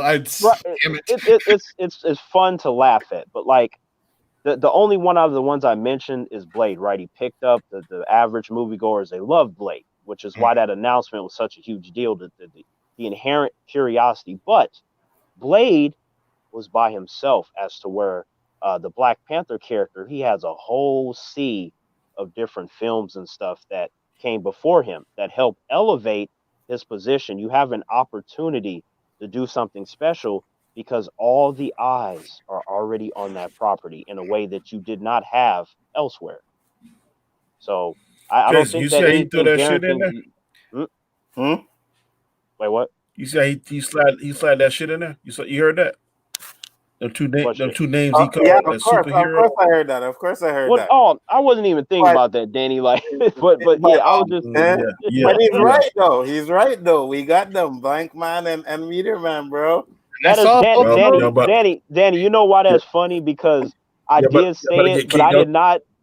Danny, I did not say it for the reason that you think. Though. You want to know what the biggest joke is? I told Danny the other night that we're gonna get him on board on that. That's messed up. See that's why it's funny, Jonathan, because in the past streams, me and Jason would kind of be poking at Danny, but I did only bring it up this time for what I felt was a legitimate reason. It's like a Freudian slip to me. Yo, bro, bring it up as much as you can. We got to get Danny on board on that crap, bro. Right, fair enough. No, and it's the only reason why I brought up this is fuck. The only reason why I kind of brought up the whole the skin thing, the appearance of us, is because I think the problem is that people inherently just assume that black people are going to love this film no matter what. Right. And I think people who look like me, even though I'm Hispanic, they would never know that because I don't go out in the sun, seem that I want to inherently hate the film when I'm like, you totally don't know me because I'm like Creed 1, Creed 2. Ryan Coogler is like so on my list now. Again, the soundtrack, they got my money like 4 times, dude, for this film. And then it was just one day I just I watched it a second time or like a third or fourth time. And I go, I'm just really not feeling this like I did in the theater. And it was just a little different. And then I just kind of poked myself around why. I just didn't think it was a good world building film. Like maybe it could have been okay if it wasn't part of the MCU. I think it could have been fine. Cause like we left Civil War. So you're saying now, after I watched it 3 or 4 times, you don't really care for it anymore? Not really. I mean, obviously, I appreciate some of the setup into Infinity War, like kind of at least knowing where I was and stuff like that. Like kind of knowing the layout of Wakanda because they fight in the same fields and we're in the same like science lab and stuff. But I felt like it didn't really add anything. If anything, it kind of made the world feel a little bit small because it was kind of like. T'Challa's like, we're going to open the borders. And then, of course, we're not going to be able to tackle that plot point. It took like even 3 or 4 films later. We're still not even touching on what Wakanda's even doing. Vibranium's a big deal. Like, we forget that, like, Tony Stark exists. Like, once he found out about Vibranium, he's like, where the hell did all this come from? Like, and you know why that is, Jonathan? It's because, look, like I said back in phase 1 that like Black Panther should be coming soon. If they would have did him sooner, you wouldn't have those problems. Yep. You wouldn't have them. He should have been in phase 1, not 2, not 3, not 9, phase 1. Well, he's one of the first non-original Avengers to join the team. Like he came to New York to join the Avengers. Yes, he literally whooped their asses. He was giving Thor them hands too. He didn't like, defeat Thor in that way because Thor is Thor. But I mean, he's still going to a god, though. Yeah, he still like laid hands and knocked him back and all that. He was even evading Hulk. The whole team, including Iron Man, he made them all look like chumps. And at that point, it was like, this dude is an Avenger. And then when they found out that, you know, this is the king of Wakanda, he has all these resources, vibranium, it just like they missed out on an opportunity to fully develop T'Challa properly. Or even like imagine like, because see, this is where I get like, imagine a scene like Shuri's not there, right? Because T'Challa is the smart one. He's been trained to be a genius for his entire life. Imagine a Bruce Banner, Tony Stark, T'Challa scene, sciencing their asses off together. That would have been dope, but we don't get it because Shuri is the surrogate for intelligence, while his like spy girlfriend is the spy espionage person, while he's just kind of like king / superhero guy. I think it was like the casino scene when they start shooting the shootout. Why the hell is he not putting on his suit? They already know he's the Black Panther from Civil War. I love the Shuri character a lot, and I think that I think Kevin Feige might be, unless I'm incorrect, he might be like trying to set up that she's going to become Black Panther, which is why I kept hearing rumors that Chadwick Boseman is not going to be in Black Panther 2, or by the end of the movie, Shuri is going to be Black Panther. And I'm like, that should not be happening because T'Challa just got there. He just got there. He had one movie. It made a bunch of money. Money talks, whether people are divided or not. That's obvious. But the character himself still has so much more to do. Like, I should not be seeing Shuri as Black Panther until T'Challa, Chadwick Boseman, has had 3 solo movies, if not more than that, to be honest. But and even at least like, give him 3. I don't know if this could. I don't know, just because of the character's name. I mean, since we're gonna be moving to the Falcon and Winter Soldier thing, which I think is also stupid. I think Bucky should have taken up the mantle since he's this, you know. And that to be fair though, Bucky couldn't. Bucky, like, okay, he's got in the Super context, vibrating an arm. But here's the thing, seen as a murderer and killer. That's why he needs to compensate by taking up the mantle and fixing. But to be fair though, like both Falcon and Bucky have picked up the mantle in the comics, right? Mm-hmm. Now again, you'll have that person in the back like, "The comics don't matter." Okay, fine. Let's put a light on that. In the comics don't matter. In the context of the MCU, there it is. Bucky is a goddamn murderer. So the people would not accept him in a glorious position like Captain America, as to where Falcon, on the other hand, he doesn't have all that negative stigma. So from a storytelling standpoint, it would make more sense for Falcon. But if you want to look at physical capabilities, that's where it would make more sense. Well, I also think it would be a redemption arc for him to change the perception by going around trying to become a hero. Because Falcon, like, he already has his suit and the stuff he does. Like, he's already cool as his character, and he should be able to use his own stuff. But in the comic books, they got a arc, if I'm not mistaken, where he takes some kind of serum. It's not super soldier serum, but it enhances him. So they may go that route too. Well, yeah. Well, I do like that. I in the comics, it was cool that you know, Falcon was doing the Cap thing, but they need to, like, no matter how you slice it, whether someone wants to accept it or not, the idea is that you do get tokenized versions of established characters, right? You know what I'm saying? You do what's War Machine?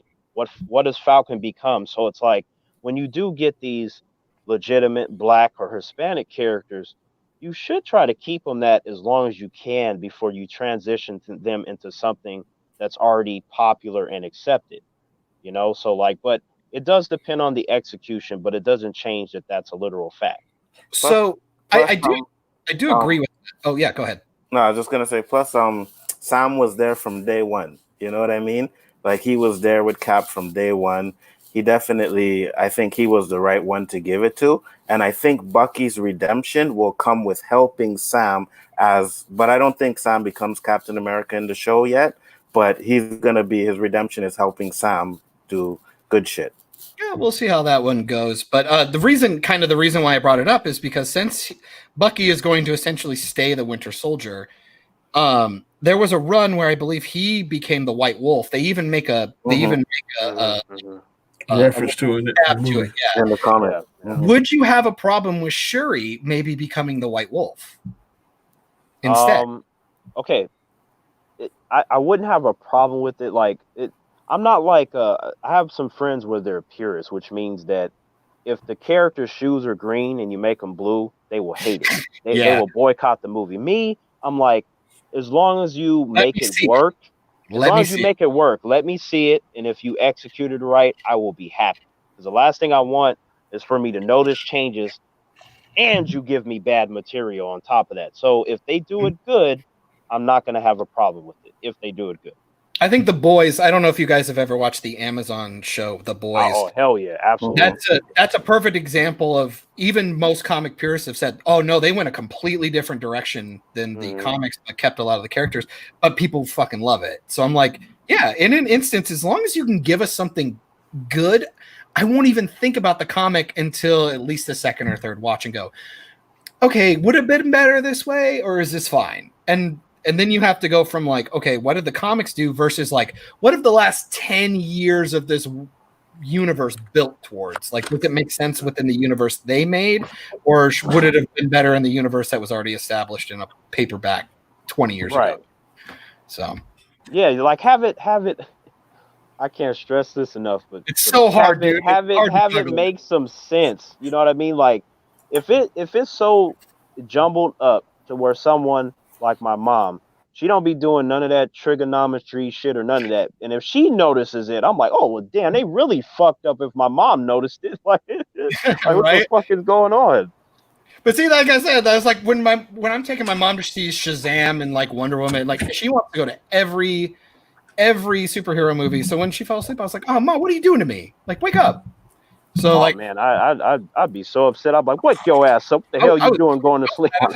I won't lie. When I first seen Black Panther, I didn't think it was the greatest. I actually had it in it was in my top 10 for sure. But then I went back and I started thinking of all the other MUC movies, Marvel movies, and I was like, okay, it's a little bit higher than this. So it ends up in maybe my top 5, top 6. But when I first seen it, I was like, oh, it's good, but it's not great. You know, for me, Civil War was no. Okay, but see, that's the thing that I was saying, Jonathan, Danny, and Jason. I'll banish you, Jason. Is that when you get that first viewing from me, it's gonna be that opinion. It doesn't change. I don't care if I see it 20,000 more times. It is what it is. So that means that it's not so much that my opinion is better than everyone else, but it's just whoever's talking to me, they know that they can trust my opinion in a sense that it's not going to change. My opinion never changed of it. Consistency helps. It's like being pretty consistent. Right. But I mean, for me though, it's like when these movies come out, I don't like it, they don't have to be the greatest thing. What they have to do is execute whatever they were supposed to do.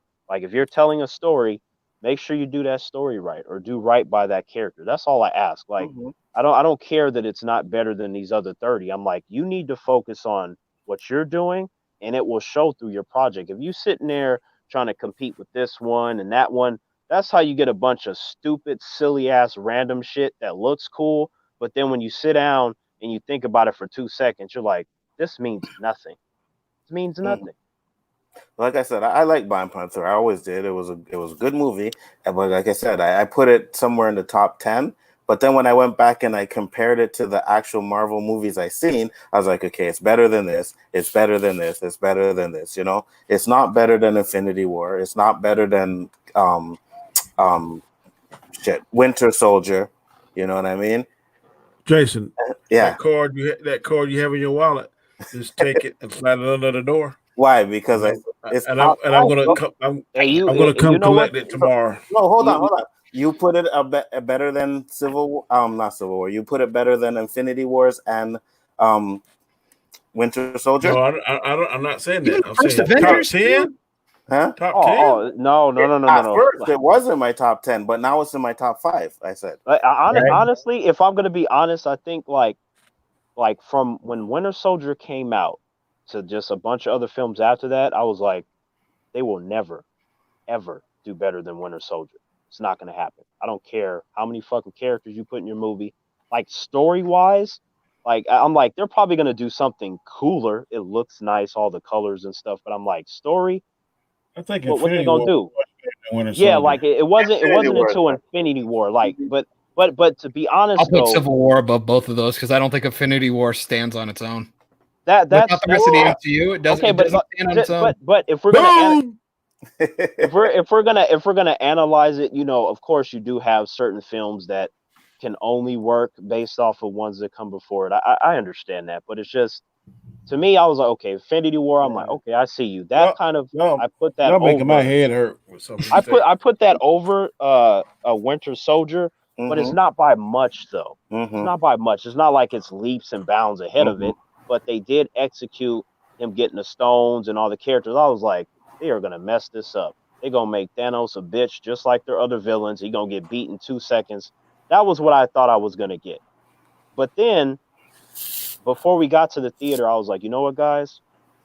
I think we're gonna get something dope with Thanos. I have a feeling, because there's no way that Kevin Feige is dumb enough to build up to this dude for 10 years and treat him like a typical MCU villain. I was like, I think from the jump when this shit starts, it's going to show everybody why Thanos is a beast. And sure enough, dead bodies, snapping Loki's neck and shit. I was like, what did I tell you? Bro, when I went to that movie, before I walked in that movie, I said, if Thanos loses in this movie, I don't care how good it is, that's just going to ruin the movie for me. Real talk. You know what I mean? Real talk, right. I'm like, if Thanos loses in this movie, I'm like, this is going to be crap. I'm done. I'm like, cool, if you... But y'all weren't a little disappointed how quickly he dispatched to the Hulk. I was, because I'm a Hulk fan. It proved his status immediately. That's actually a common thing. But I'm like, first of all, you're talking about a dude that without the stones can just crush a bunch of Marvel characters, even when they jump him. You're talking about a dude that can fight Galactus in a full power. I agree with that, but didn't the Hulk jump how many 100,000 feet to hit that damn further? The Hulk, and they didn't even damage him.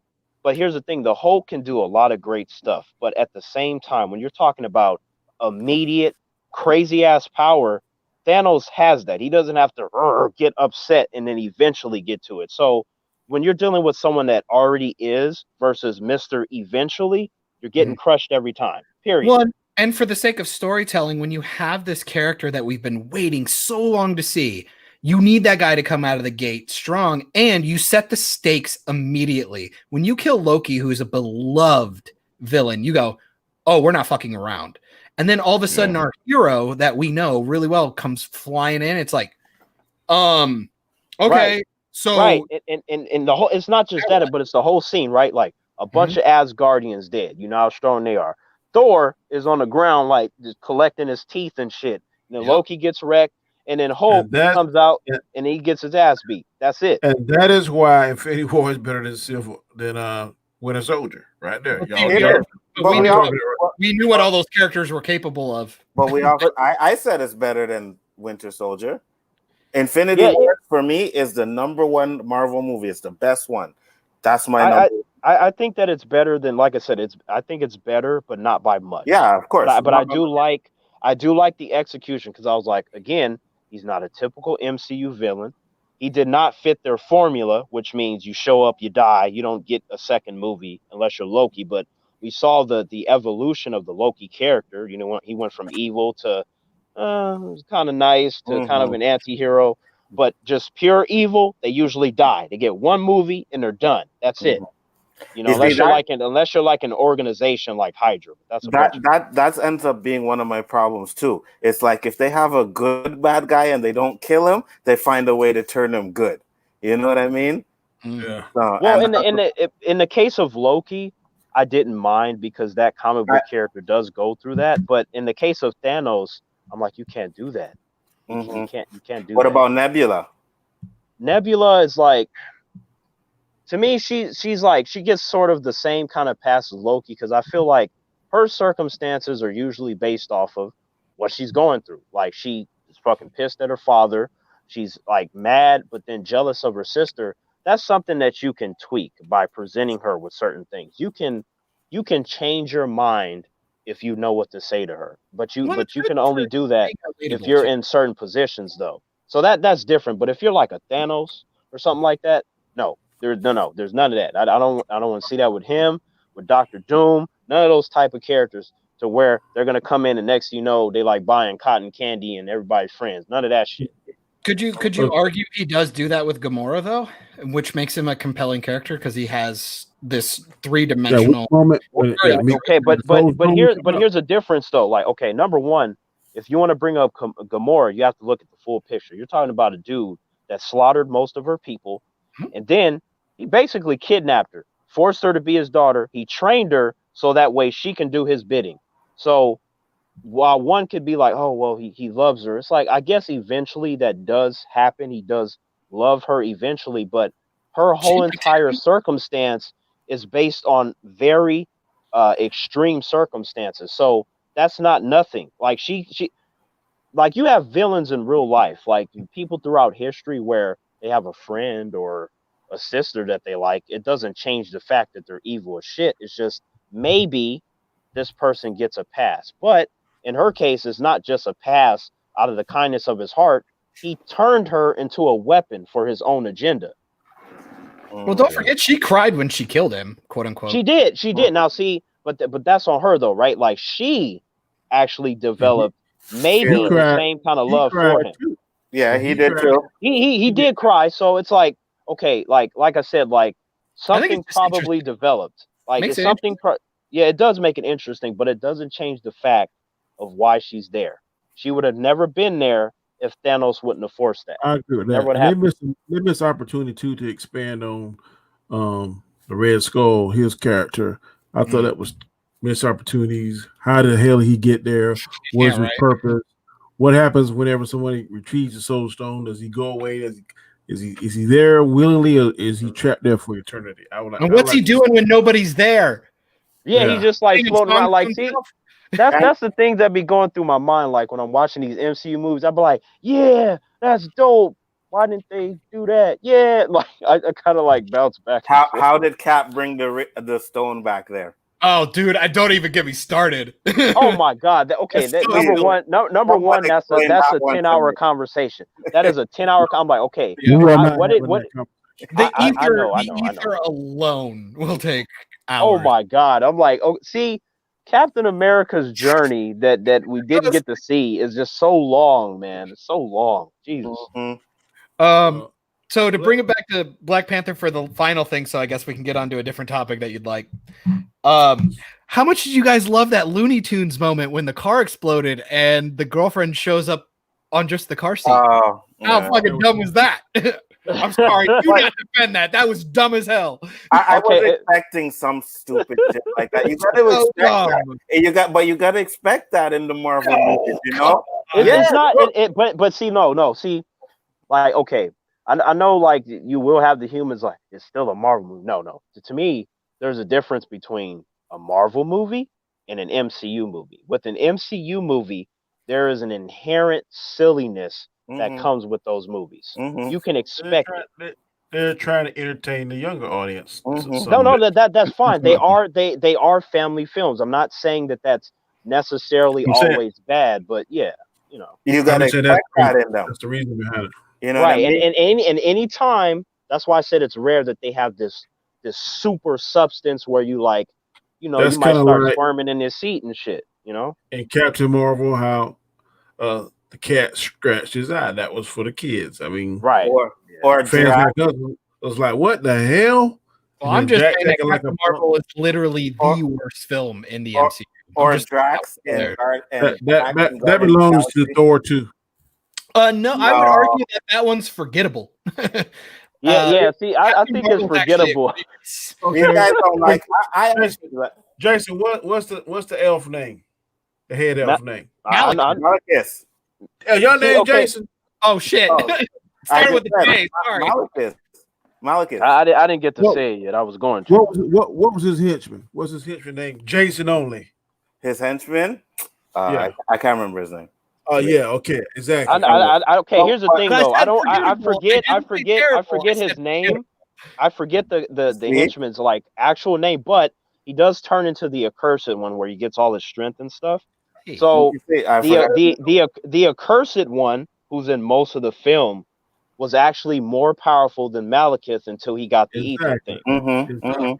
Also, don't forget that was the movie they went back in time to. in Yeah, Endgame. yeah. Mm-hmm. I mean that movie's make it only better. important. That movie's only important because of that ether stone Ether thing. Like, part, yeah. But I mean, The movie wasn't great, but No. I liked it. You know what I mean? I was I All I'm liked it saying, too, but that don't mean I I'm can't saying point out the problems with it. no, I it's know. the worst. It's the worst MCU movie. I don't think so. no, Captain Marvel is Well, not only the worst MCU film. I No. think it might have been the worst film of that year in general. For me, the worst is Iron Man 3. Now, I'm see, I there. agree with that. but see, Personally, I'm here's almost the there with problem. you, But see, here's the problem with Captain Marvel, right? Like, okay, if you know the material, you have more than 8 things that they messed up. But if you don't know that, scratch it out. You're just going to see it because you want to, hey, another Marvel movie, yay, blah blah blah. The movie itself it's still terrible. it doesn't have anything in it. It's There's nothing that boring and happens. it's lame and it's like contradicts itself They, constantly. like, you remember how I said that they don't normally have like really good, intriguing villains? That movie's a perfect example of that. That villain's not even cool in Captain Marvel. He We just didn't was even like, know he was a villain. And how do you ruin the Skrulls? That should have been a whole phase. right. That's what I mean by that's one of the many things. But again, if you Mhm. sketch that out and you just look at it as a movie, her villain was like, surprise, I'm evil, and he beat Even her though in I'm one not, hit. even though So- like he's like, no, I'm actually a good guy at the end, even though I've been literally trying to kill you the whole time. She had no opposition. Like, it's not like if you compare her to other like strong female characters where they get beat up and they might die, like an Alita or something. She just turned Super Saiyan, which they call binary in the comics, and she beat him in one blast. He was a fucking joke. And then turned into a god and just figured out how to fly, and then literally destroying a ship, a Kree ship, who she was friends with. Like, Right. Now, who else?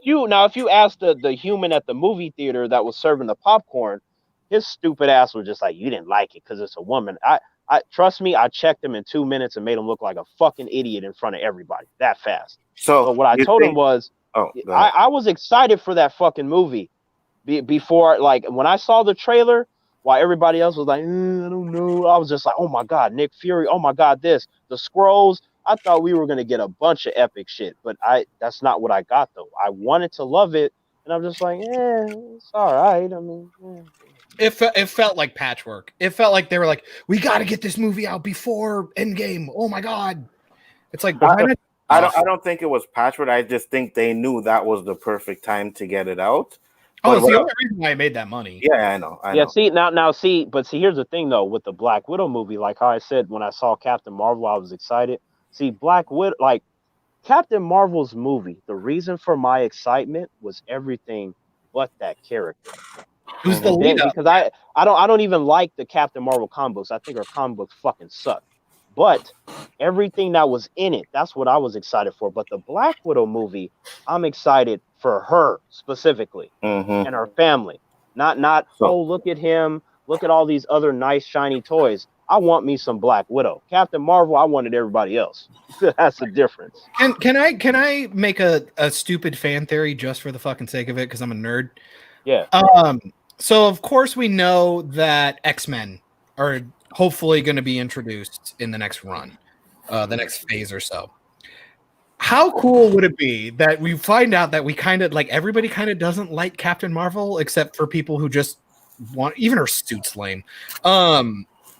Wouldn't it be neat if the way that we've kind of introduced the mutants is by using her actual storyline in the comics where Rogue takes her fucking powers? That is what I look. If that happens, I don't want that. If that happens, I'm gonna have to make it my life's mission to find Kevin Feige and shake his hand. If he can do that, Right?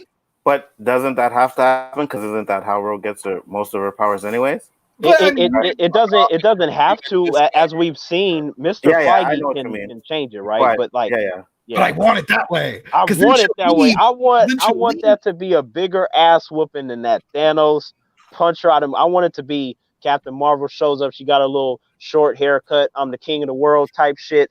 And then Rogue just beats the fuck out of her, takes her powers, and flies off. That'd be the ass whooping of all ass whooping. That'd be dope. Love it. I agree. You and I, sir, same page. Yeah, that'd be sick. Plus, I like Rogue. Rogue is actually a good character, unlike Captain Marvel, in my opinion. So. Okay.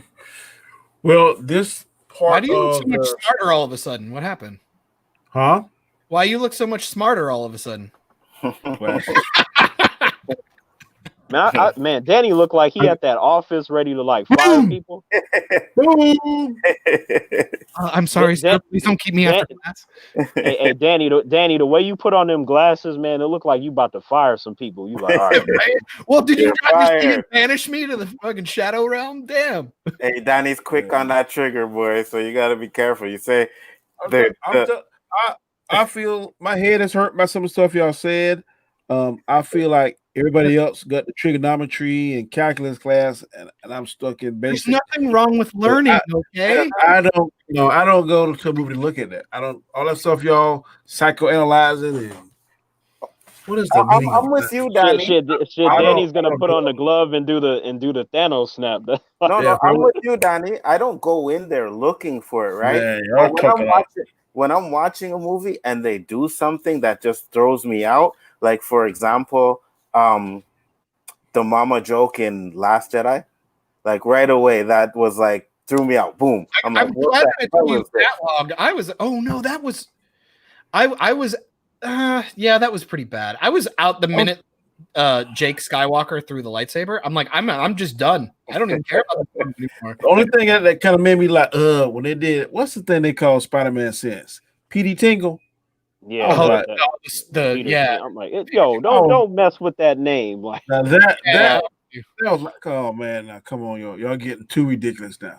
Right. You see, so that's my thing. That's what I'm saying. I don't go into a movie and saying, okay, if I don't see this or I don't see that, got you. You know what I mean? Right. Way better and that's my main sentiment. Like I keep telling so many humans, I'm like, you don't think I want to love this shit when I go to see it? You think I want to be like, I hope it sucks. I want to have a bad time. No, I want to love it and buy the shirt and the toothbrush. I want it to be great all the time, but it's not going to be like that.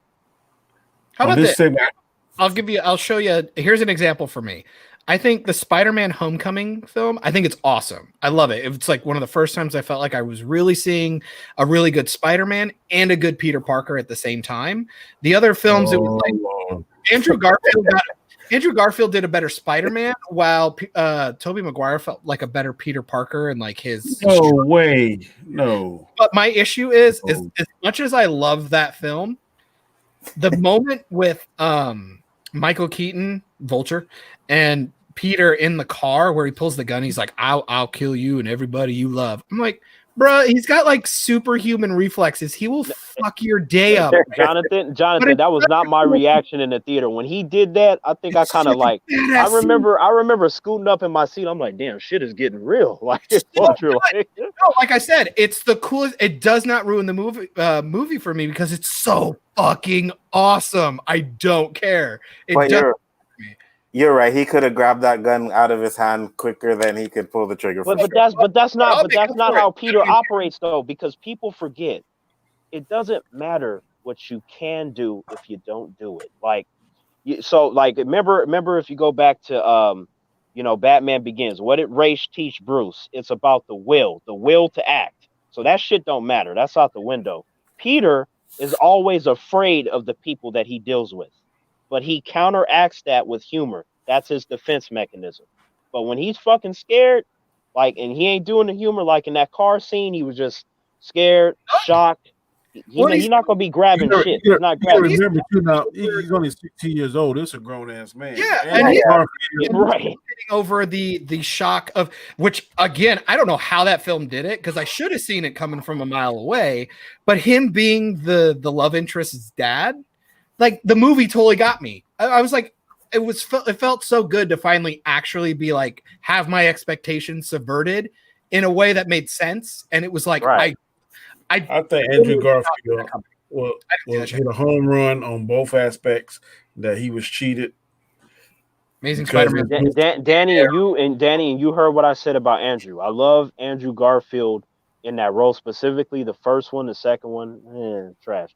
But the second was what his. You didn't like Electro? You didn't like Jamie Foxx running around with shocking. No, that shit was trash. The whole with the exception of maybe 5 to 10 minutes of that whole movie, I thought it was trash. It was definitely that ending many scene steps down. Yeah, many steps down from the Amazing Spider-Man. Because But I like the way the Green Spider-Man, I love that movie. Green Goblin looked in that movie versus that suit. I thought that suit was silly. But the character though was whack though. That's my thing, right? Like, because with Willem Dafoe, I'm like, we didn't get to see him.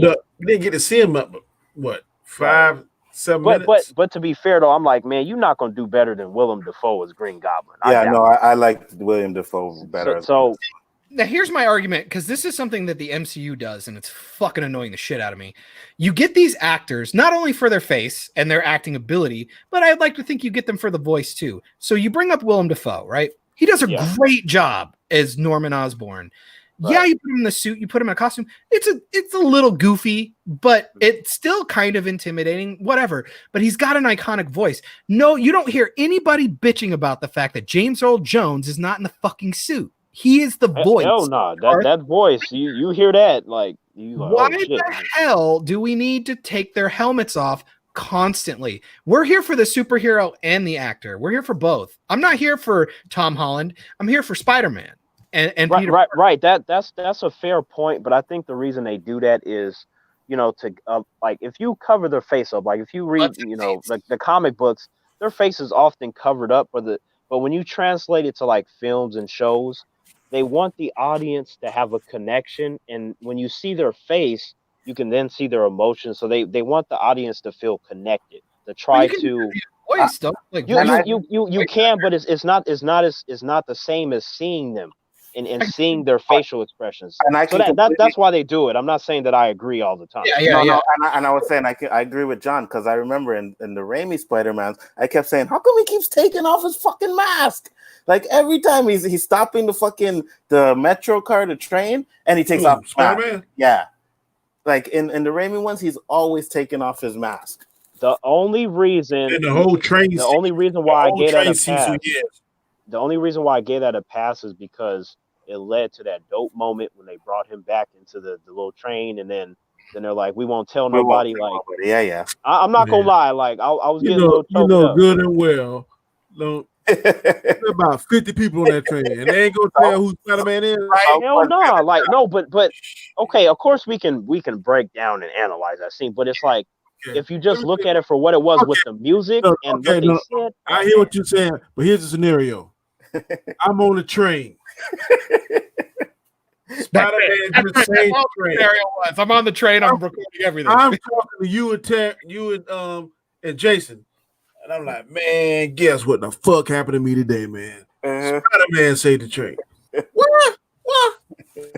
But that's not. I saw that motherfucker's face. You gonna be like, what are you gonna do? Draw a sketch? What are you gonna do? Right. But see, here's the thing, though. Okay, but this is what I'm gonna say. Man, it's a white boy. He look kind of like Peter down there.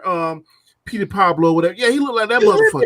Wow. Okay. See, near that guy. See, that's the shit right there. No. See that Danny, because of what you just said, Danny, that is exactly why you don't fucking tell humans who you are, like, or you put yourself in a position where you can't get out. Exactly. People don't even use their real name on Twitter. You think Spider-Man's gonna do it? Come on. And so you tell me you find out who Batman is, you ain't gonna tell nobody, Terrence? Hell not. No, because number one, no. I would never do that. Because look, like, okay, you can't really use me in many scenarios because I'm gonna do something different from most. It's just not gonna work. But like, just can't man, I went to the Bat Cave. Guess who that motherfucker is? Man, that is Jason. No, I'm not gonna do that. Look. If I were in a situation and I were dealing with superheroes, and whether it be that one told me, or I just happened to walk into the right room at the right time, I would not say anything because that's just not how I am.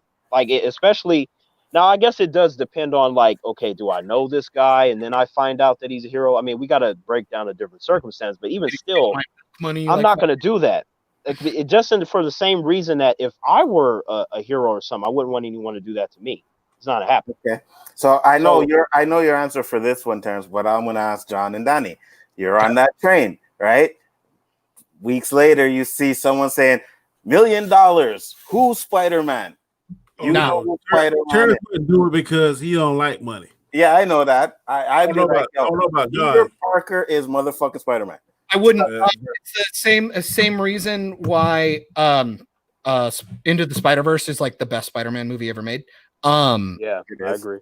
When you see and how you need to hear. It's the best Spider-Man movie ever made. Yeah, I'm feeling the invisible zone about to suck y'all two up.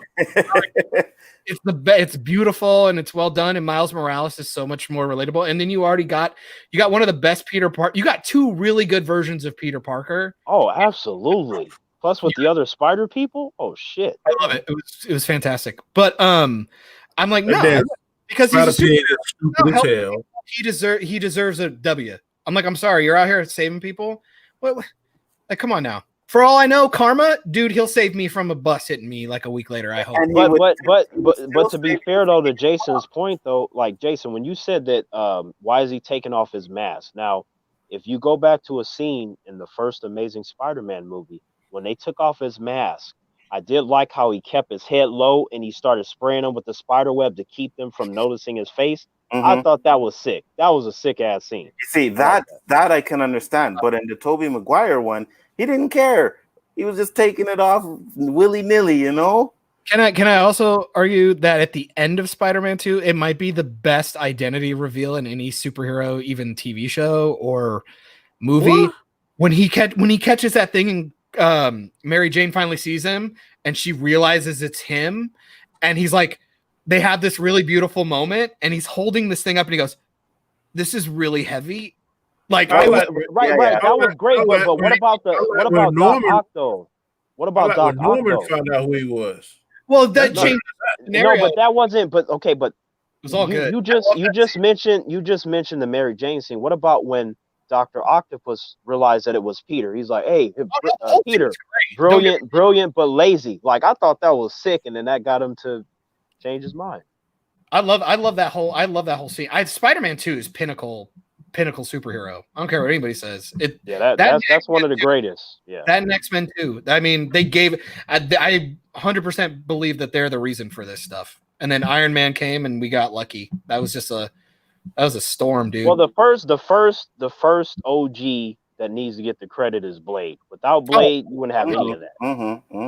What, you mean the Roger Corman Fantastic Four didn't do it for you? What do you? Hell no! That almost made me commit suicide. Like, oh dear God! Or the first Captain America movie.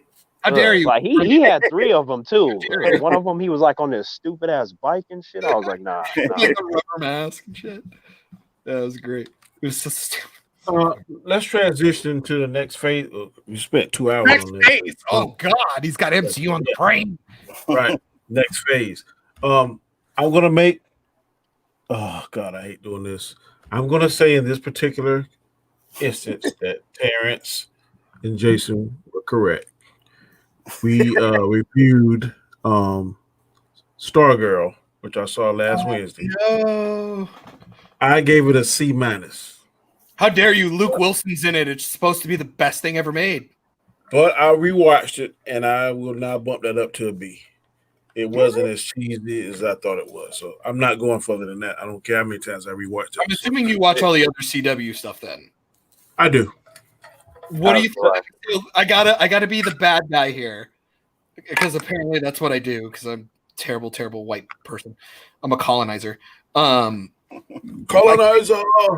Which is funny because at the beginning of the movie they tell you how they colonized the other 4 tribes around them. But anyway, I digress. What are your thoughts on Supergirl and Batwoman? And do you think the Crisis on Infinite Earths was a good enough send-off for Stephen Amell? Shit. I gotta go to B or the whole batch. I lit the powder keg, boys. Okay. All right. So, real quick, because otherwise it's gonna be like another 30 hours. All right. So, Supergirl, that show to me is full of a lot of trash. There is so much trash, but if you manage to stick with it, you will find that there is some good stuff in there. Like when they did Lex Luthor, everybody Manchester Black. That's like right. So no. That's what I'm saying. Like, if you can tolerate all of the fails, you will get something good, right? But that also speaks to the quality of the show, that you have to sift around the trash to find the gold, right? But when they're on point, they are, and I'm like, yeah, I'm entertained, and I'm curious about the next episode because for me, you're gonna get me watching no matter what, right? Even if I hate it, I'm like, oh, the next episode might have something I like. That's how I am. To where others they will drop off, and then I have to tell them, hey, are you still watching Supergirl? No, okay, check out this one episode. Her But new then if suit. you go, yeah, like, and then when they change it, like, I don't like hate the pants thing, but I would have preferred her legs being exposed. Just throwing that out there. But in the case of Batwoman, now remember what I said about Supergirl with Batwoman, it has nothing. It has nothing. It's peak trash. Nothing. It had it like it. There were 2 episodes that I thought were decent. That's it. Oh, which one? Might be the worst television show ever made. The only interesting thing was the dynamic between her and her sister, and that got old after a while. I didn't even think that was interesting. I thought that was terribly executed and nothing like the comic books at all. I keep saying it over and over again. I never read a comic book, so I don't know. It could have been cool. It could have been cool. I couldn't get past the first episode, and I keep saying, Terrence, you're the man for going to the whole series, bro. Thank you. I don't know if you've ever heard of this YouTuber, at J Longbone. It's this black chick who's just fucking hysterical, dude, and does some of the best edits ever. She reacts to every episode. She is so awesome. She might be one of the funniest fucking YouTubers I've seen watching this show because it is a trash fire, my dude. It is awful. Yeah. And to extend upon that, see here, this is a thing that kind of bummed me out. Like when I saw her in the crossover for the first time when they introduced her, I was like, hell yeah, Kate Kane. Yeah. Remember the Bat Family? She was awesome. Yeah, she was awesome. Man, and then her theme, the do do do do do do do do. I was like, that shit is lit. Like it just seemed like somebody was gonna get fucked up. So I was like, I can't wait to get her show. Oh no! But then that trailer came out, and I was like, what did you guys do? So then I was like, all right, maybe. So then I watch it, and then it was worse than the trailers. Yeah. So it was very hard to watch, man. Extremely. Oh God, how did you make the Bat Family boring? That shouldn't be possible. Like, and then just shit on him. You literally, fuck. I'm about to lose my shit. Here, give me like I need like fucking 30 seconds here. Fucking hell, the Crisis on Infinite Earths thing might be some of the worst television I've ever seen in my life. It's what? It's fucking terrible. You fucking took Kevin fucking Conroy, the pinnacle of like Batman. Everybody knows that fucking voice. He's done everything. You brought him on to be essentially a villain and let Kate Kane kick him and kill him. You fucking kidding me? No, okay, I almost kicked my TV through. Now, Jonathan. Now, I'll say this. I did like Crisis, but let me address that point you made. Now, if I were running it, I would that wouldn't have happened like that. I would have used Kevin Conroy in a different way. However, the only reason that I gave that a pass is because he was feeble and he was old, right? But but check this out, Jonathan. No, this is the part that I like. Number one, I was like, we got Kevin Conroy. We get to see him and we get to hear his voice. So I like that, right? But then before Kate Kane shoved him into, the machine, he got electrocuted. He did almost kill Supergirl, which I thought was cool. Like he punched her and she was on the ground like, damn, my whole show, I didn't get done like this with fucking Kevin Conroy, Bruce Wayne, one deck, and then she was about to die. So and almost verbatim stole the Ben Affleck BVS thing he said, like about the turning the world cruel. Also, can we get the Luke Fox from Crisis? Can we get that Luke Fox? I want that Batwing. Can we have that guy? I don't. That one was okay, but that's still not my boy. That was like okay. I still want him baking cakes. No. I got you. That was definitely better than anything in Batwoman show. I'll give you that. However, it still was like okay. I think that the reason why he's like that is they probably read one comic book. And then they were like, okay, we got to make them a little differently. But other than that, man, I was like, nah. Well, they saw this video game and was like, oh, that's popular. Let's just make Batman evil. Crisis was done. It was done for two reasons. First, it retconned all of DC. So if DC is smart, they can take Crisis and rebuild on everything. because it compiled all the different multiverses into one multiverse now. They got all the main superheroes on one universe now, so they can go ahead and do this Flash movie, the DCU, the live action movies, and go ahead and make. Technically, it's not one. Technically, it's not one. No, it's not one universe. There's a new multiverse. But Okay, what I'm saying is the main characters that we saw on different universes. They say it's all down to they're saying yeah. Like a lot of them merged on the same Earth, but there's an opportunity to do whatever you want, though. Plus, that Batman was away from it. Plus, that Batman was from a different universe anyway, so I didn't have a problem with that. You know what I mean? It's not like it's our Batman. You know, the second thing from Crisis 2 was fan service. Anything that any comic book geek DCU fan, they were trying to throw everything at. The only thing we didn't get, if memory serves me correct, is that Michael Rosenbaum wasn't on the show. If he'd have been on there, I much prefer him because he's the best. He was actually annoyed that he wasn't on it because they didn't talk to him. But he was also like, "Fuck it, I didn't want to show." No. That's not true. What happened was they didn't know what they were gonna do with him, and they approached him like, "Hey, would you come during the crossover?" They didn't have a script for him, so he said no because I think it was taking care of his sick grandmother or something. So that's why he didn't show up. He talks about it on his podcast with Stephen Amell, who's extremely unhappy with how that all went down. So yeah. Is it really? Because the send off was garbage. Are you kidding me? It's terrible. It's so okay, bad. but to be fair though, what they did with his funeral and memorial and his own show, that shit was sick. Yes, that was better than fucking Tony Stark's funeral because his funeral was 2 seconds long. That wasn't a funeral, but Arrow though, you have an entire season in that. It went off. Yeah, no, Arrow had a great ass ending like that. His whole season was a payoff for anyone that's been watching. We never got a goodbye scene from Diggle and him. Are you kidding me? This is okay, insane. but check this out though. Did you forget? That Diggle was there though? Diggle was there at the funeral. He gave a speech. He got a Green Lantern ring. Like you had a lot of stuff that they paid off. Ring. We saw a green light. We also was a Green Lantern ring. The only reason they didn't show it is because they were saving it for that HBO Max thing. But that clearly was a Green Lantern ring. Oh, guys, I can't defend. I can't believe it. I can't do it. Granted, you're talking to a guy who season 1 and 2 of Arrow is like tier. It's good stuff. I think Flash season 1 is some of the best superhero TV ever made. I really like season 1. Flash now is awesome. It has its ups and downs, but overall, Flash has been the most consistent. Until I'd probably say season 3, where it's like that Avatar stuff was absurd. It was really poorly constructed. It was only the ending, but let's not act like it didn't have anything good in it now. No. I'm not saying that. I think it was just executed poorly. But let's be fair. The cicada storyline is some of the worst shit I've ever seen.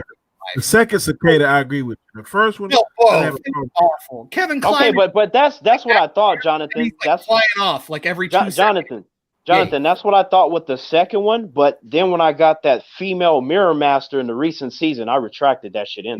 Mirror Master is a trash. I will give you that. My biggest issue is this is the problem with the Flash. And the show does have an issue, and this is really difficult to do. So fucking kudos to them for somehow getting this many seasons out of it. I know what you're about to say. It's one of my favorite episodes, but it ruins the show. Flash Time. That episode is dope. The one where like the nuclear reactor goes off, and it's like he has to like touch people, and it looks like the guy is essentially a god at that point. So now when you see Cicada like floating off because he tricked him, and again, his suit without the chin strap, he looks like an idiot.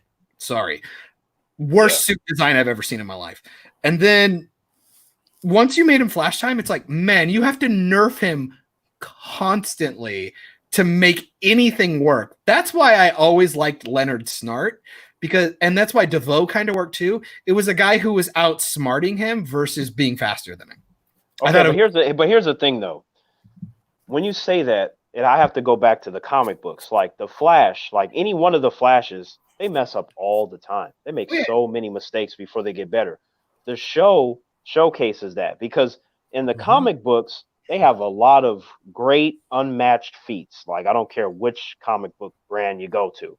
Somebody has power that the other doesn't have. Right. And then when you incorporate the other speedsters, like, for the sake of story, you do have to have these different variables, because there's a precedence for that. Like, when these speedsters mess up, it affects everyone, everything. And it's like, if you don't show that to the audience, you don't have any stakes. And without any stakes, you don't have any interest. You have to find that. You have to find that balance. So that way, when the speedster does do something great, it feels great because it's not being done all the time. That's why the first 2 seasons worked, and I felt like the third one was more of the same.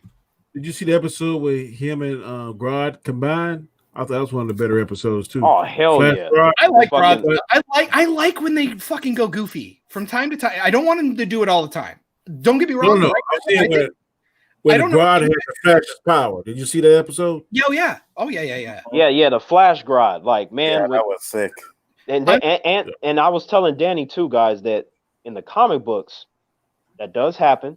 And when it happens later on, Grodd, he gets a taste for that, and he steals Barry's speed. So that should have some kind of big payoff later. I know Terrence is a fucking nerd. I hope he's got this. Either I think it was in Justice League Unlimited, the episode when Flash and Lex Luthor swap minds, and fucking Lex Luthor is in the bathroom, and he goes, he's in the Flash costume. And he goes, well, I might as well use this. I want to see who's under the mask. And he takes the mask off, stares at himself in the mirror, and he goes, I have no idea who this is. That was one of the funniest things in my life. But I gotta say, do you guys watch Legends? DC Legends? Yeah, hell yeah. I'm all caught up. Yeah. So I gotta know. So bear with me here, because I know you guys are gonna keep just fucking browbeating me. So season 1, I really like. I think it's kind of gritty. It's neat. I enjoy the time frame. The second one, they were trying too hard. They were a little up their own ass. They really wanted to keep Rip Hunter around. It didn't really work as hard. When they killed Firestorm, I lost interest. Oh, dude, Jackson, Martin Stein, like, oh fuck. But we gotta give Legends props for this. Look, this is something that, regardless of how you feel about the Legends, the show as a whole, what they constantly have are stakes. Those characters get beat up. They almost die all the time, in a way that whether I watch DC movies or MCU movies, the characters are fine all the time. They're fine, with the exception of a huge event, like some Thanos level shit, but they're fine. But these Legends, they make mistakes. They're not perfect. They learn from their experiences, and it plays into future plots. So I give them props for that. They do a lot of experimentation, which leads to great character development. You watch Black Lightning? I have watched only a lot of clips. That show looks fucking dope as hell. The only problem is I think the costumes are a bit goofy, but I think I can get past that, because. Well, I mean, that's how they're supposed to look. First costume. The first costume was goofy, but when he got now, it's like nanotech. Yeah, it's pretty cool. And I love that they went the goofy route, so to speak, because I like being able to watch these shows and movies. No, not even to get it out of the way. Like, when I see a comic book show or movie, I want to be able to recognize the characters. I don't want to see them all normalized and shit. I don't want to see that. Clarence, but did you remember when they did Luke Cage? He got that prison. He had on the Power Man band and that yeah. Okay. And then he was like, "This shit is silly." but like, look. If he would have wore that, I wouldn't have had a problem. But here's the thing, though. They could have given him the yellow shirt all the time. They did not do that. I would have done that. No, but that was only for a couple of moments. I'm talking about him always walking around in his yellow shirt. That was a 1970 look. We in the 2000s now. Did you see Luke Cage in the later comics? He looks modernized. He has his yellow shirt, his black or blue jeans. So I gotta ask a couple of questions, because I love all these topics that you guys are bringing up. I feel like I never get to fucking talk about any of this shit. Okay, so one, have you guys ever seen Angel and Buffy? Ever? Yes. Angel is my all-time favorite TV show. Boy, I fucking hell, dude. Everybody gets mad at me. They're like, no, Buffy's better. No, fuck you. Angel's great. No. Angel is better, period. Yeah, boy. I love the I'm with you, Danny. How dare you? How dare both of you? But I'll make it relevant to both of you. Fine. I really like their campy / like they play it serious and people die, but they have goofy episodes. Like there's an episode where they're like turned into puppets, which DC Legends did. And after the second season, they started to realize they're like, we're just not this show. They started to embrace the goofy. Now we got werewolves, and unicorns killing people, but Jonathan, did you notice? But did you notice though? Like aside from like Angel getting into the more sillier components, because it is a spinoff of Buffy, so we knew they were going to incorporate that. But aside from that, did you notice that those episodes throughout that whole show, they have a lot of powerful lessons that are missing in TV shows today, like some deep ass shit. People themes, like they're supposed to be underlaying. They're not supposed to say it to you, like in Last Jedi, where failure is the teacher, even though they fucking can't write that to save their life. So that's why I think Legends is one of the strongest shows on the network right now, because they just embrace the goofy and they don't care. Like they do not care, and it's super, super fun. Now, I checked out of Legends, but to top that off, Jonathan, I've only seen but to top that off, Jonathan, I'll tell you this. Like I said, Angel is my all-time favorite show. Now, bear in mind, this is coming from a dude that loves Marvel and DC. None of those fucking shows to me are topping Angel. Not fucking happening. I agree. So just think about how I said that shit. I'm with you. I'm team ups. It's all about. That's why Firefly is still awesome and should have gotten more than one season. I'm still that guy. I'll always be that guy. Mm-hmm. I don't care. And how many fucking shows copied Angel and Buffy? How many? I'm saying. Yeah, that's what I thought. That's what I fucking thought. Triple dozens? Like you were saying about DC, after last season, I've only seen like 3 episodes for this season, and I'm just like, Now I don't mind the campiness, but if it's too much, like for me, Guardians of the Galaxy Part 2, I hate it. Don't do it. Okay, I don't hate it. I think it's not nearly as good as the first one. It's first definitely one's not as good as the first one. Yeah. The first one is a lot better. Like to me, the whole Ego, the Living Planet, that was such an opportunity for Galactus and so many other characters. Yeah, it was a bit of a mess. But to me, it was like I enjoyed it, but again, I'm like the first one is way better. And you see, the first one had jokes in it too, right? But they weren't those in-your-face jokes like when they did in the second one, where Drax is like, "Do it again," ha ha ha, and laughing, and I'm like, that's not how Drax was in the first one. But the brilliant thing though about these different DC properties is that they all have their own tone. Legends, it has all the campiness, it embraces it. And they're all about history and time travel. That's their staple. You got the Flash's stuff. You got Black Lightning. Batwoman is its own area of trash. Supergirl has all the politics in the world. Just in Arrow, it was more the suffering type people, the people that are addicted to drugs and alcohol, and just started bitching about him killing people. I'm like, stop it! You're neutering the show. Right. We have 2 seasons of you murdering everyone, and then you have fucking what's his Road Dogg and fucking Diggle going around with guns. Wild Dog, yeah. You're gonna tell him not to kill people, but y'all going around with semi-automatics, like right? They're literally shooting people. Their weapons are guns. Like I thought that was funny, but Arrow has always been dark. That show comes on at 10 o'clock at night for a reason. The two worst characters on that show were what's the one with the baseball? He had on like the hockey shirt or whatever. Wild Dog. Wild Dog. I didn't like him. I didn't like Mr. Terrific. I was like, oh man, what a wasted character. Okay, they always make it damsel.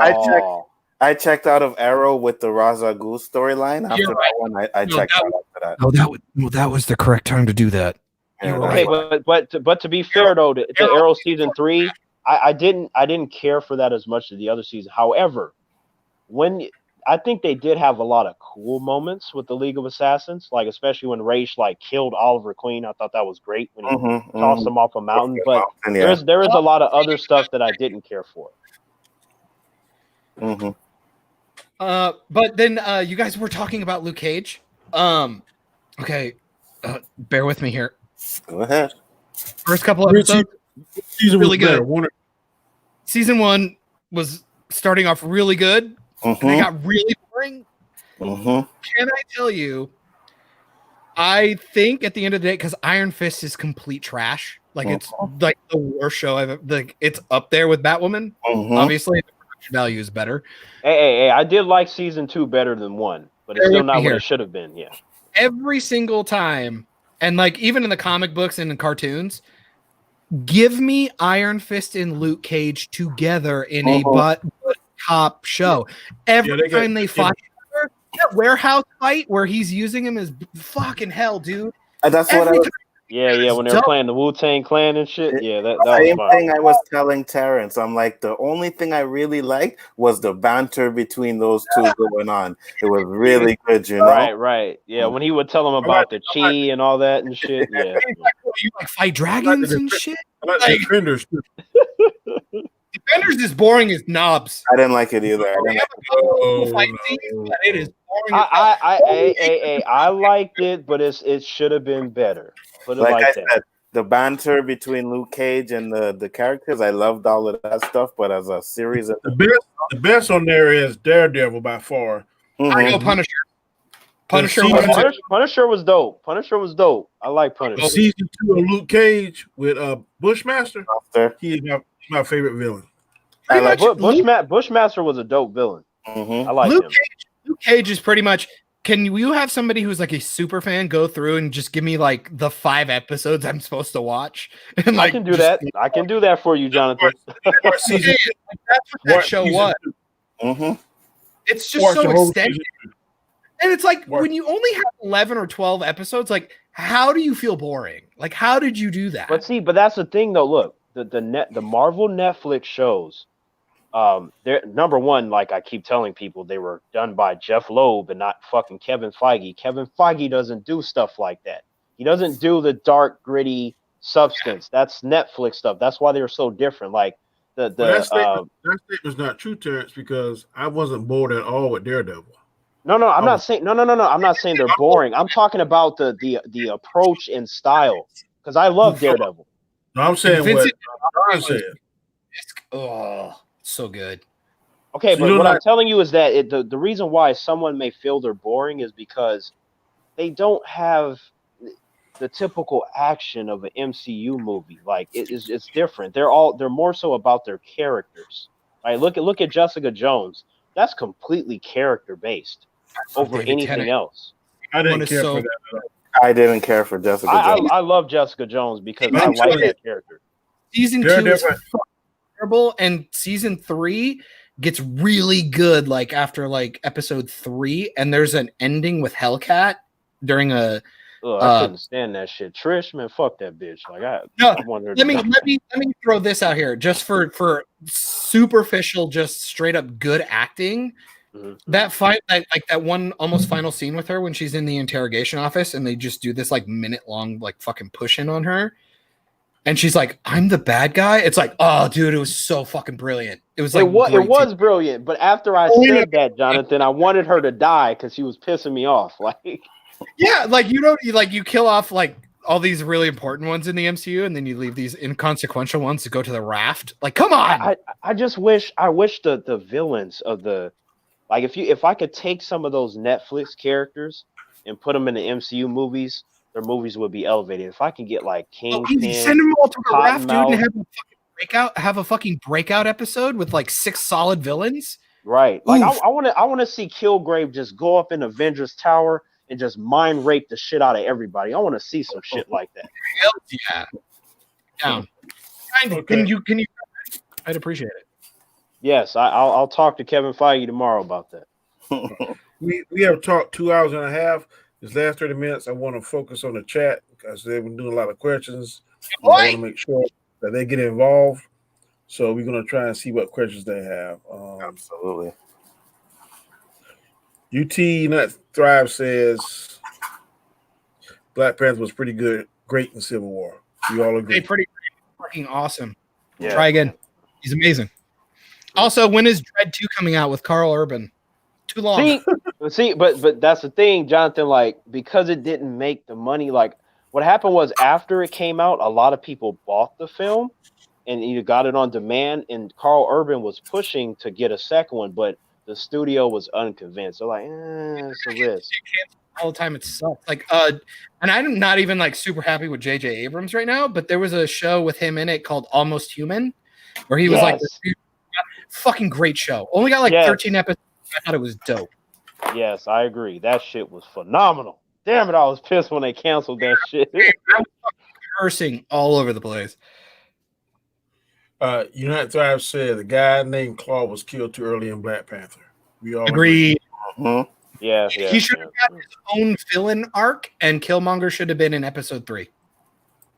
Right. Or you can half up the movie, half and half, I'd be okay. I mean, just because we also want to connect it to Age of Ultron and the vibranium stuff, and they've been hunting him down. It would have been cool to get rid of him and then maybe set up Killmonger, and then he pops in on the third one. Yeah, I don't know if I like the half and half thing because that's what they did in Luke Cage, and that just killed me. Well, that's what they do in a lot of movies. But the difference being is that in Luke Cage, you had one villain better than the other, to where I feel like Claw and Killmonger are on equal level if you give them both the same amount of time. They are, it would also but I be would nice like to see one-on-one. The mirror villain trope again. Claw is completely different, so it would have been nice to see that, and then you could give us the like dichotomy, like back and forth in the third one. Yeah. Like, or how about this? You just don't kill them off. Like, no shit. I would already just have a different story anyway. Mm-hmm. Agreed. I agree. Austin says, "While I do think Endgame is great, I do feel like it's a bit overrated." 100% agree. Yeah, Endgame, the highest grossing movie ever made, so you got to pump your chest out. But so did Avatar, and that movie sucks. Okay, look. It did beat Avatar, but not by much. And Avatar sucks. I enjoyed Avatar. I don't think it's the best movie ever, but I enjoyed it. If you play a football game or you play a basketball game, whether you win by 1 point or 10 points. I know Dominic Toretto and the Fast and the Furious 1. It don't matter if you win by an inch or a mile, still winning. I know. When it comes to art and like collectibles and things like that, a thing is only worth what people will pay for it. That doesn't work with stories. Stories can transition. That's why things like Homer and the Odyssey is still being written about. It's why Harry Potter is going to be talked about in 20 years for some weird reason. Y'all got to remember this, and me being the oldest one on the panel. When I was a young lad, I never thought I would see this stuff on the big screen and never see it this popular. So I appreciate it. Jurassic Park, you felt like you were at home, right? I saw what? Yes, that's correct. Sorry, I'm telling you, I never. No problem. I get that all the time. It don't bother me. But I'm telling you, man, I never, because Terrence laughed at me often. I saw the Spider-Man that came in the 70s. So did I, Danny. With Nicholas Hammond. Yeah, but you didn't grow up on that, Terrence. You saw it. Yes, I did. Okay, look, I was introduced to comic books by my cousin at I don't know. I think it must have been less than 8. They showed me the comic books. I was watching the shows and the movies. So yes, I did grow up with that. No, we get it. You did, but it's not the same as actually growing up in that era. Okay, look, growing up in an era is different. But at the same time, if at a young age you're introduced to something, it's still technically growing up with it. And I'm not saying talking about right. I'm just throwing it out there. Mm-hmm. But even then though. When I make the comparisons to the comics, again, it's not about the effects and stuff, because I don't do that. It's you got limitations with time periods, but the acting and the storytelling was fucking trash. That's why I don't like it. When you pick up the first comic book of Black Panther when you were 10, 20 years ago, 30, 40 years ago when it first came out, is that any different than when my kid picks it up in 10 years? No, absolutely not. If the story is good, people will watch it because it's the first time they saw it, just the same way It's the first time I saw it. Good storytelling transcends time. It does, but that's why I was saying though, like Jason, I gave him his point on the whole. Okay, if you're that's not true. There's a difference in being at livestock and watching on TV. That's what I. But that's the one part that I was saying. Okay, I get where Jason's coming from. Like when you're there when it first comes out, but that's why I said too that from my perspective though. And I was like, man, what is this? I want more of this. It just, for me, even though it was, a little older, it still felt fresh for me. Yeah, absolutely. Yeah. But you got to also understand, too, when you got older, you had better stuff to watch. We didn't. That's all we had. You know what I mean? Okay, but it's like I said now before. You have appreciation for it, though. But like I said, though, before, there were still plenty of good movies and shows that came out back then of quality. Just happened to be one of the shit ones. No, I just watched Alien and Aliens, and I'm like, they used models and stuff, and these sets look incredible. Versus, I watched Alien Covenant and it's trash. Right? You give me practical and physical effects over some wonky ass CGI any day. That's right. I said. Yeah. But that's not only just saying the aesthetic, but the story is solid. Alien Covenant thinks they can fucking get me because it looks pretty. Exactly. No, don't with me like that. The Force Awakens did that shit to me. I took my girl to see it when I was done. I came out going like, this is the best thing I've ever fucking seen. This is amazing. Star Wars is back. And then I go, oof. No, this is shit. Why is Finn like not like a Jedi? Like why is he a janitor? Why is he a janitor? Why is this movie racist? Let's be careful because we got to stay on these questions. Oh yeah, we got like 20 minutes. Yeah, sorry. That is correct. I'll talk to you guys about that though. I'd love to. Man, I didn't expect to be Captain Marvel to end Thanos. As soon as Doctor Strange sacrificed to save Tony, I knew it. Matt's Mama Bear coming in with that onesie real hard. Coming in strong.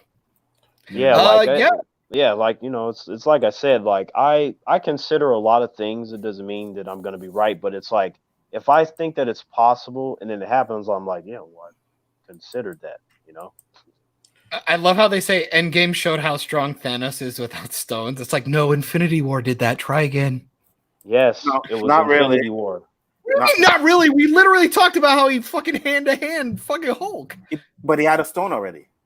Yeah, but he had a few stones, but he wasn't using the power. As we saw, when he uses the power, that shit glows. That's in the comics too.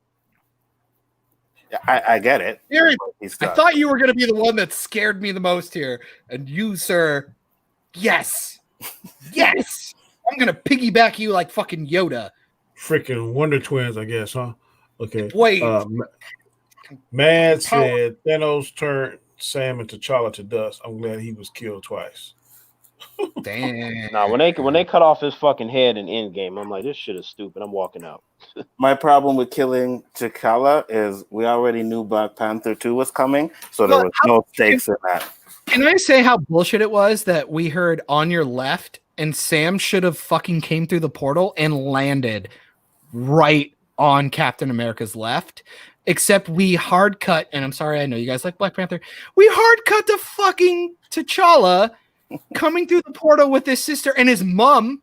Why is she coming through to fight? And he doesn't even have his sister in Okaye. No, it was him and it was Shuri and his mom. No, it wasn't. Yes, it was. It was him. No. It was Shuri and his mom. Oh, it was. I could have sworn it was Okoye. But it is Okoye. Yeah, it's Okoye. Okay, I want a screenshot because I think you may be off base. Go ahead. I'm gonna say. Hey! I already covered. See, Terrence covers his tracks. I said I could have sworn. I know for a fact, Okoye. I ain't worried. Okay, somebody pull that shit up on the screen. Me too. Right now. You guys go ahead and talk. Me too, because when I made that intro for Danny, I was gonna use that scene and I didn't. I got you. No, you guys go ahead and talk. It ain't okay. Look, it ain't gonna take long. Somebody get that shot. You know where it's at. I'm fine being wrong. It's fine. No. If I'm wrong, like I said, I covered myself because I said I could have sworn, which means also shout out to I'm going for it right now. So Danny, somebody like get that and Oh, nope, I'm full of shit. Sorry, fuck me. Nope, I'm gonna go. I'll backtrack. Fuck me. what explain, Jonathan? What It's a happened? No, it's a and sure. Why do they all look so skinny? It's a Korean because those are Oh, effects. I think this is a Bad video. CGI. I think because I always said they looked a little skinny in that scene too. So I think it's like bad CGI when they're coming in. I do, especially How many fucking wizards do they have? Holy dicks! Wait, what happened? Well, I'm just seeing so many portals. I was like, how many fucking wizards do they have? And where did she get a Pegasus from? Hey, I'll tell you what though. While I like that scene, and you know, it's in a reasonably fine film. The first time I saw that portal sequence was in a movie called Justice League when they did the flashback when you had all the Amazons and the Atlanteans and the gods and the Green Lantern. I didn't say the movie was better. I said if you look at that scene, DC did it first. It's just I would also Endgame isn't a better movie. It's just a better movie. That's all. Yeah, may I also give you guys a challenge, which would be fun, and it's gonna fucking ruin your day, and it's hilarious. Watch Batman v Superman and Captain America Civil War. It's the exact same movie, but you see how Civil War did it actually correctly. Okay, here's the thing though. Number one, nothing's gonna ruin my fucking day. Number two, the only reason that Kevin Feige did Captain America Civil War is because Batman v Superman was coming out. That was not part of the plan. Captain America 3 was going to be a completely different film. This is from Kevin it's still Feige funny. himself. It's still funny to watch both those films. They're the exact same plot, and you watch. And what did I just say a few moments ago? DC does stuff first, and then Marvel kind of piggybacks off of them. And they're like, okay, we're gonna put it in this movie, and then people will like it more. It's like, okay, well, fine, you made the better film. Okay, but don't be acting like you did it first, though. Let me ask a question on that.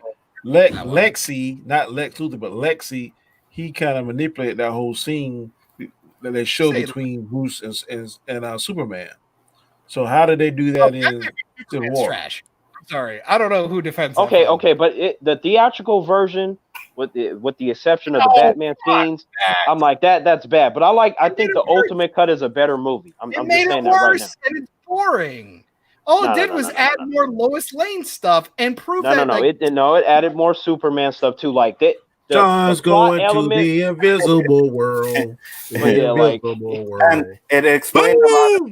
It explained a lot of the things that they just brushed. Exactly. Over. They should have done the Ultimate Cut in the theater. That's all I'm saying. I still would have preferred a better movie, but at least it improved upon a movie that people are saying, "Oh, this is." I don't think Batman v Superman is trash, bro.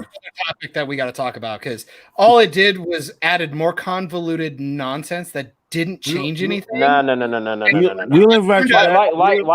Like I said though, Jonathan, I'm not saying. Look, if it were up to me, that movie wouldn't exist because it's too early for that. But I do think that the Ultimate Cut is better. How much better is up for debate? But I would have preferred that versus what we got in theaters. Happy to be up for that debate, and I can do that for as long as anyone wants because I never run out of things to say. So we got our next. That is a true statement. You know, I actually did a recut. I actually edited the film myself. So really? I did. Yes, I did. I also did a commentary track for Aquaman. That's fucking hilarious, by the way. On your channel? No, because obviously I couldn't get past copyright, but I do have links I will send you guys, and it's fucking hilarious. My girlfriend and I. There's a way you can do that. You just gotta edit. Yeah, well, if you guys can teach me, I have it in my Dropbox. I'll send you the links. It's fucking hilarious. I had to cut a 2 hour and 20 fucking minute movie down to like an hour of funnies. So there you go. But as you have seen, Mr. Jonathan, anything that you are able to say to me, I can counteract it. No, I appreciate you actually having examples, regardless of whether or not. And this is something I wish people would notice more often. We don't just say it's boring and then just fuck off. We go, it's boring because beep boop boop boop boop boop beep boop boop. And he's got it too. I got it. Sorry, I love you. $1 billion box office is not an argument. That is what it did. But why did it do that? Easy. Marketing, money, company, timing. But you can use that as part of your argument. It's definitely a start. But when you start to get into the nitty gritty, that's when you all I'm saying is that not so much what Jonathan is saying right now per se, but like, you know, if we're both approaching each other and you on shaky ground, I'm about to shatter that shit. That's all I'm saying. Well, you got to have an example. You can't just go, "Oh, your movie sucks." It's like right, and which I will do. And Danny and Jason know, if I were to go as long as I want, they would be here for over 10 hours. If I were to fully tackle shit, I will tell you about Spawn. Okay, yeah, we got to get to that question. Hold on. The question is Spawn and Blade are better than Black Panther. Spawn. Wait. What do you mean? Are you talking about the movies or the characters? I'm making a statement. Spawn and Blade better than Black Panther. Let's just play with movies. Okay, yeah. Okay, if we're talking about movies, no. I totally agree. Okay, here's the thing. Like, if we're talking about movies, Spawn didn't do it. I know they have a director's cut. It's a tad bit better, but not by much. Never. But the Blade. But to me, I think Blade 1 as a movie, I enjoyed it more than Black Panther. I'm going to tell you that right now. Blade 1.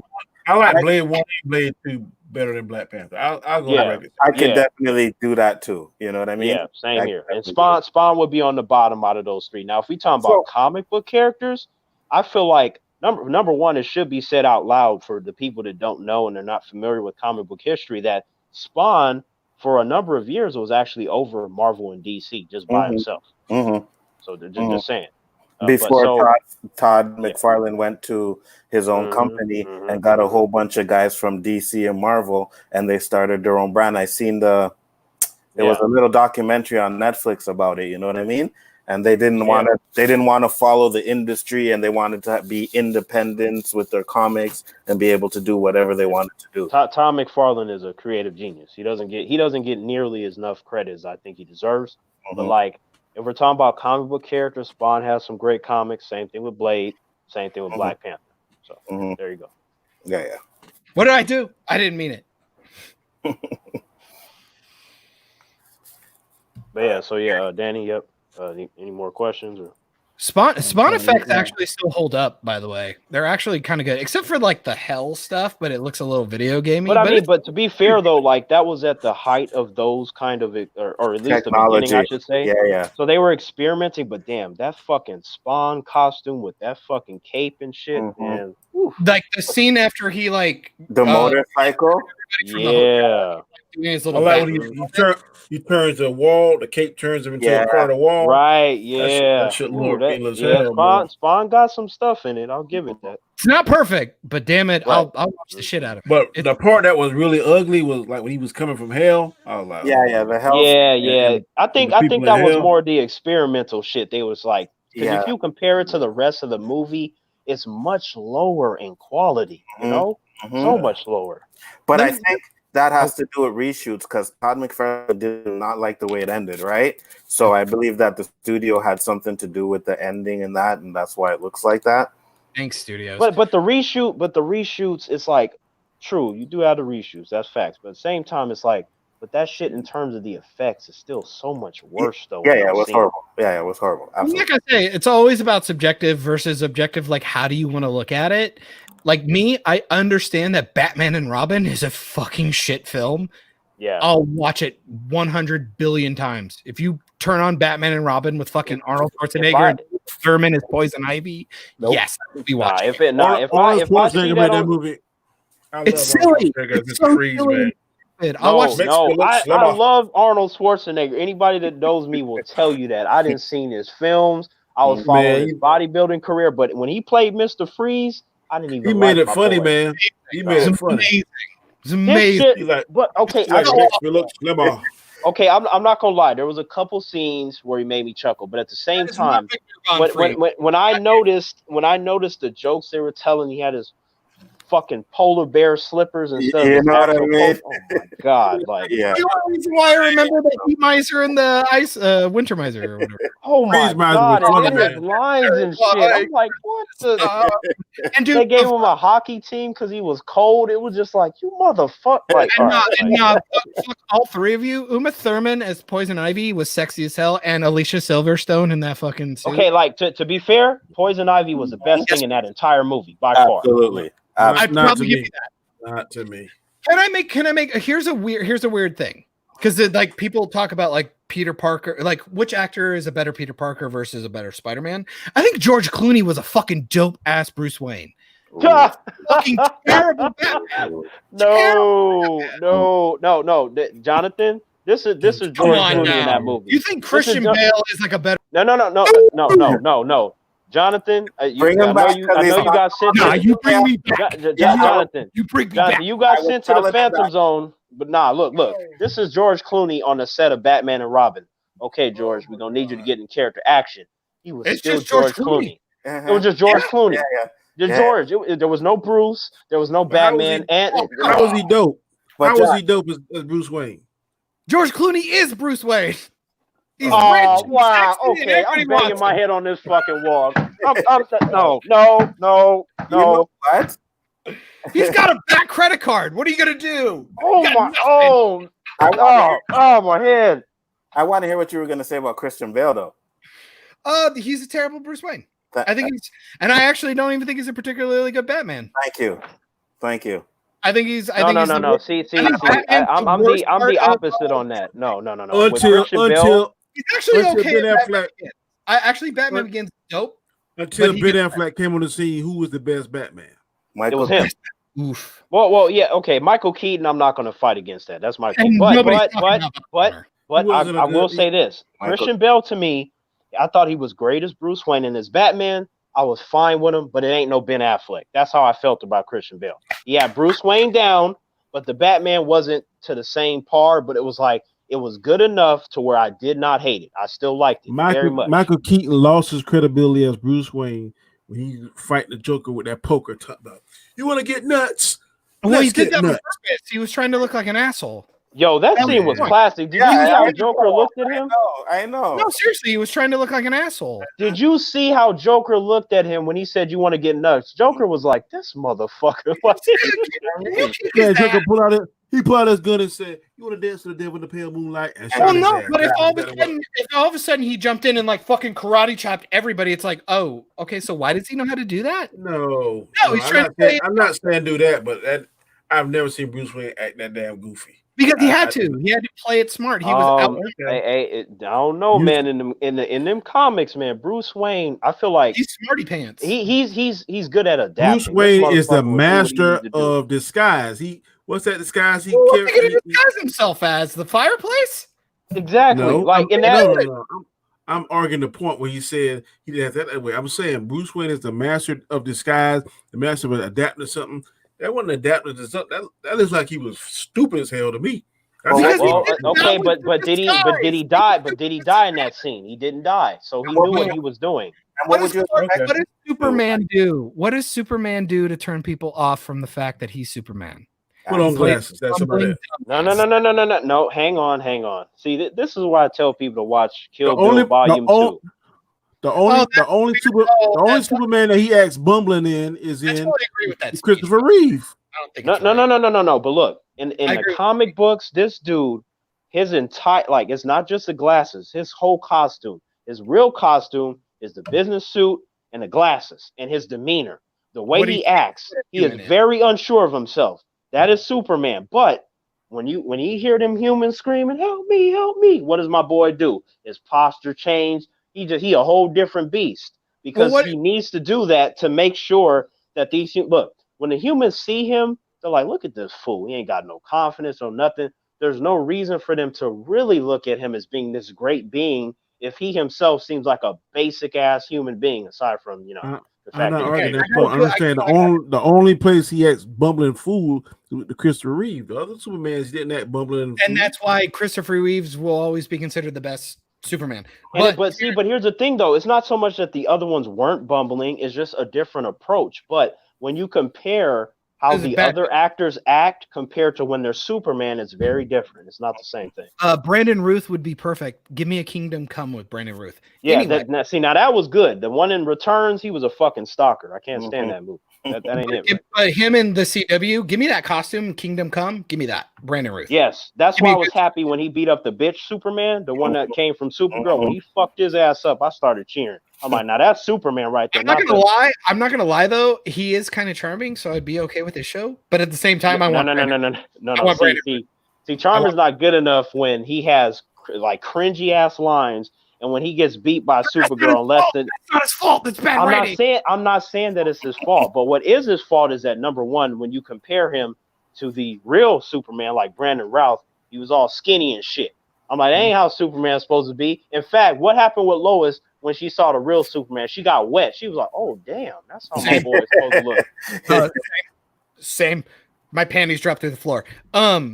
Terrence, for the Luddites, for the layman's out there, you reference Kill Bill 2. For people who don't know that, Uma Thurman's character is talking to David Carradine, spoilers, who's Bill.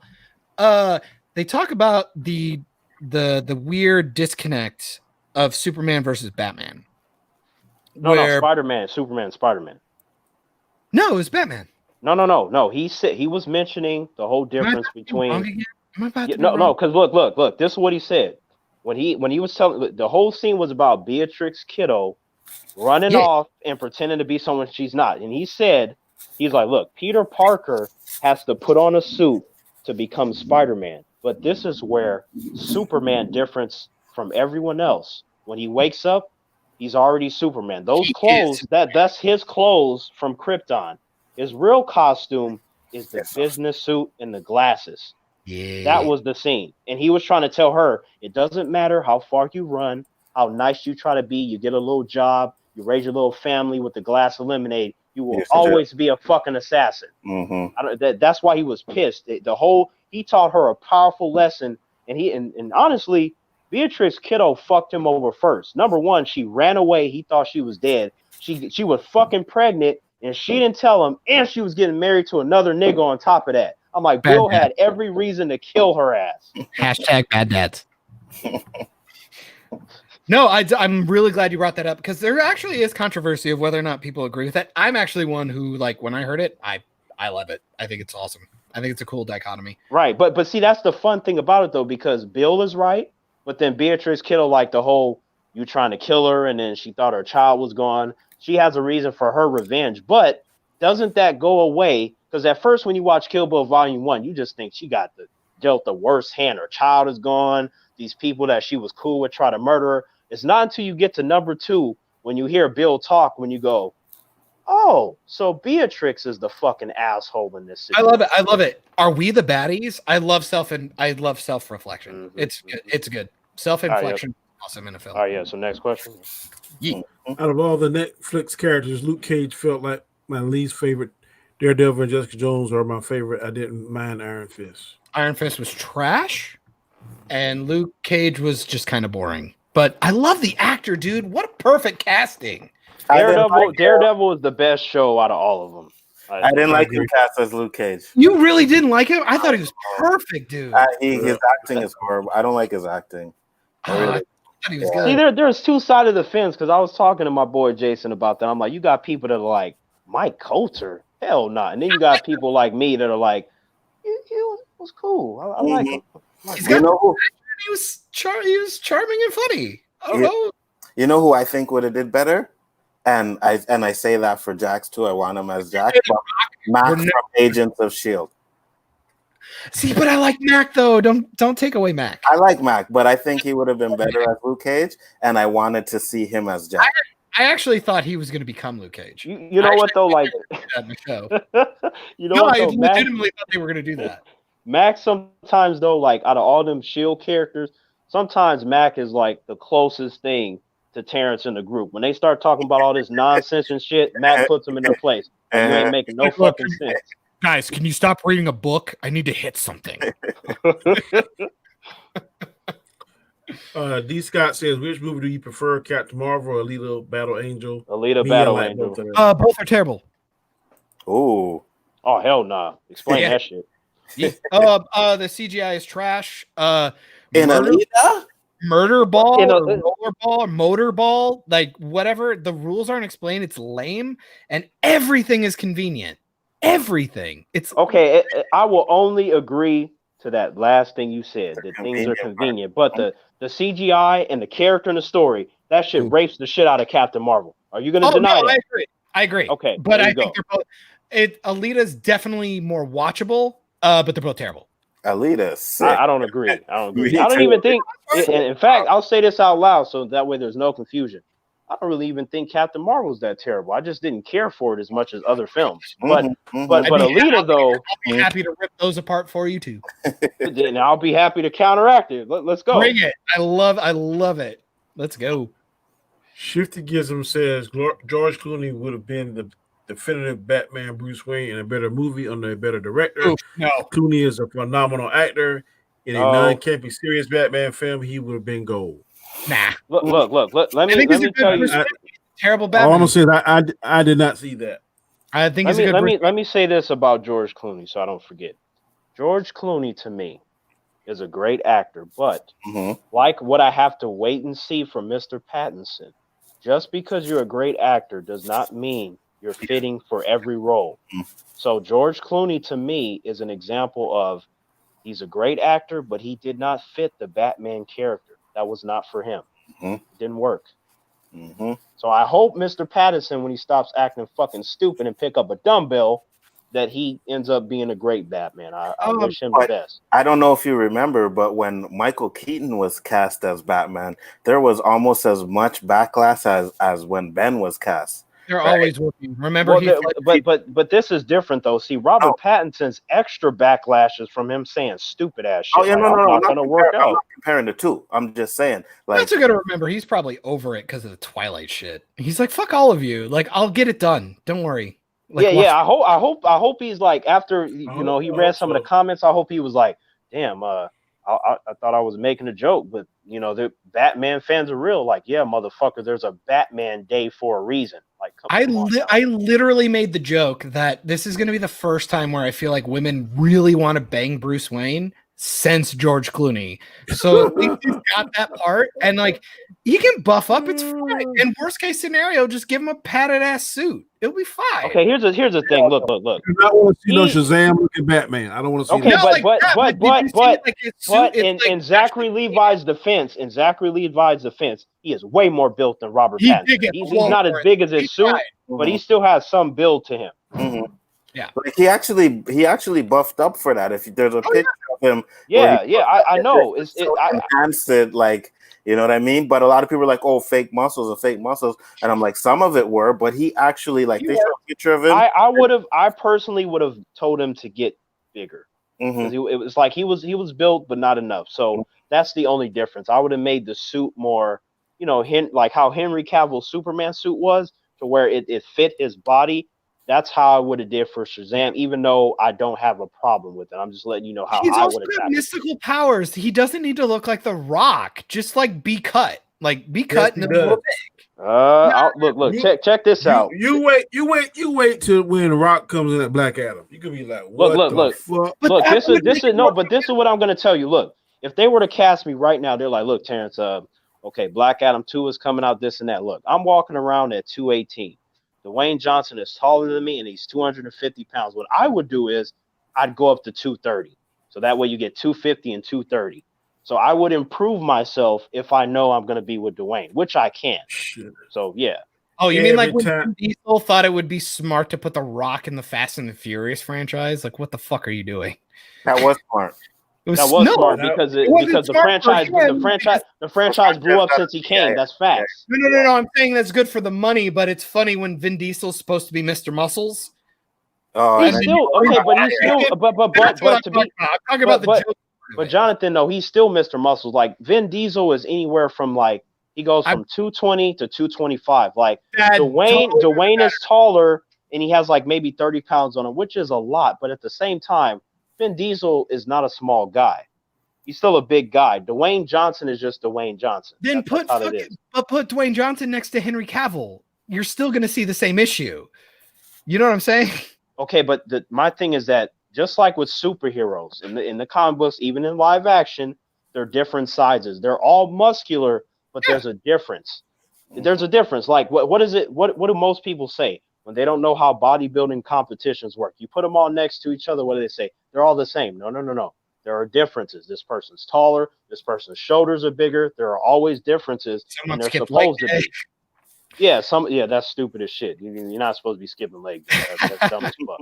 Like this whole shit where the upper body and then the legs look like straws. That's some bullshit. No, but it's different. Like Vin Diesel is the muscle man in the muscle car film franchise, and you're like, you know what I should do? I should bring a villain in that's bigger than me. That's exactly how you do that. Look, when you are dealing with someone that's badass, the way that you convince the audience that the person is a threat is you get Dwayne Johnson.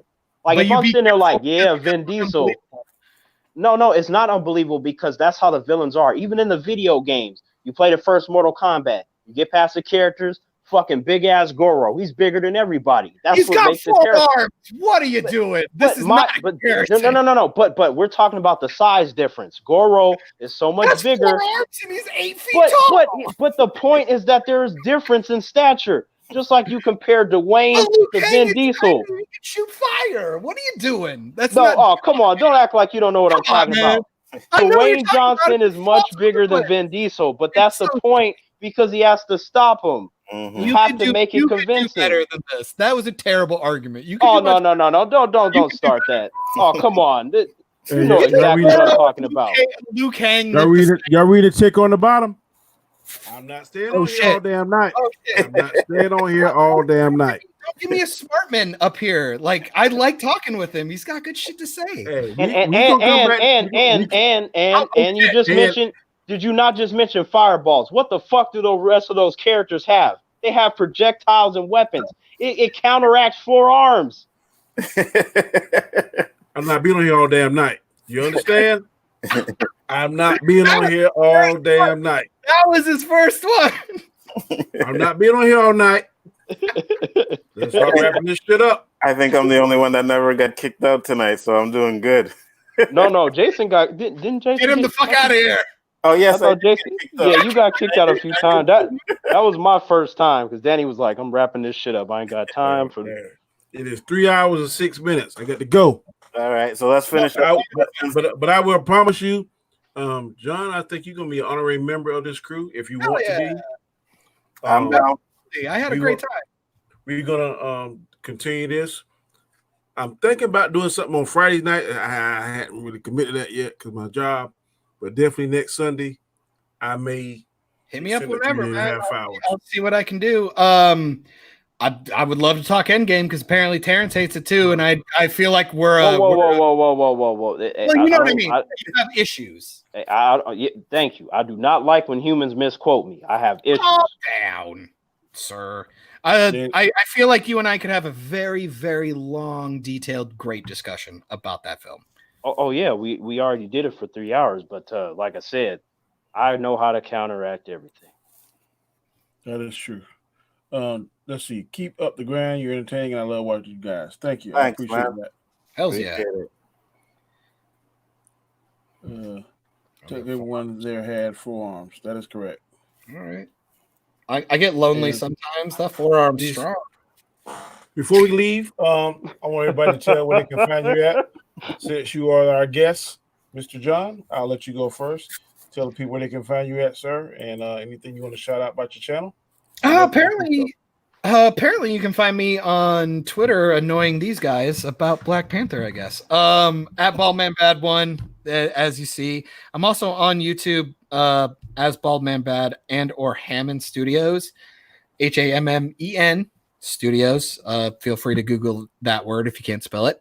I just do short films. Been doing Let's Plays pretty randomly just because it's fun.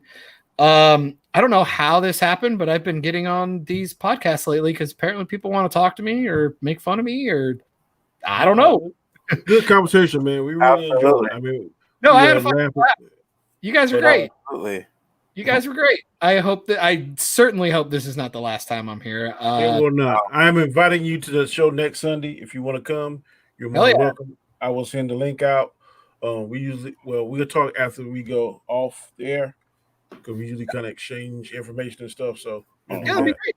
No, I had a blast. Thank you for this. This was awesome. And thank you for not calling me a racist, because apparently if you don't 100% like that film, apparently you get called that a lot. What did I tell you early on in the stream? I don't give a damn about what humans do. I know what Terrence is gonna do, and I ain't gonna act like that. We just gonna tell you how we feel from our point of view. Thought it was cool. Sometime it'll jive, sometime it won't. And you have your point of view. Just because you didn't like the movie doesn't mean you're a racist. You know what I mean?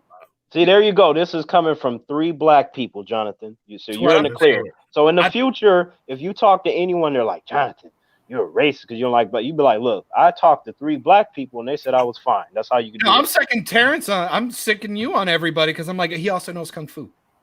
There you go. There you go. Hey, Jason, tell people they can find you at, good sir. What's up? You guys can find me at Bigger Ford Entertainments. I changed the name of my channel, so check it out. I got 2 videos up there. I'm thinking about doing the next one on The Last Dance, Michael Jordan documentary. You can find me here every Sunday on this channel with Terrence, Comic Chat, and now John over here. So guys, come and check me out. Peace out. And Terrence, tell the people where they can find you at, good sir. Oh, yep. How's it going, humans? You can definitely find me here with these 3 fine individuals. Jonathan, I was just like, when they told me you were coming on, I'm like, well, I had the same response I always do. I'm like, see what's happening with this human. Yeah, so like I've talked to this human but many times before, but we'll see. Because for me, I'm like, look, I can interact with anyone, right? And then if the humans start messing up, then Jonathan, I'm pretty sure, as you learn, not that it had to happen, it didn't happen with you, but I'm gonna check anyone, right? Especially if it gets in the bad area, but it did not. So I like to do my homework, man. I even promise I watched a bunch of comic book lore stuff to make sure I wasn't talking out of my ass. So right, because with Terrence here, I could bind it. Jonathan, negative. Yeah, so you'll find me here, and then Mondays I'm often with Danny and other individuals, discussing different things. You can also find me on the Tremaine Terrence channel, where there's a bunch of random shit on there. I mean, you can get movie reviews of TV shows. I could be talking about a random topic. If you're not someone that's really sensitive, then I have a feeling that you might get a kick out of something on the damn channels. Good deal. Hell yeah. And I of course, name is Danny. This is my channel, Comic Chats, Shows Equilibrium, where we try to bring up stimulating conversation about different topics.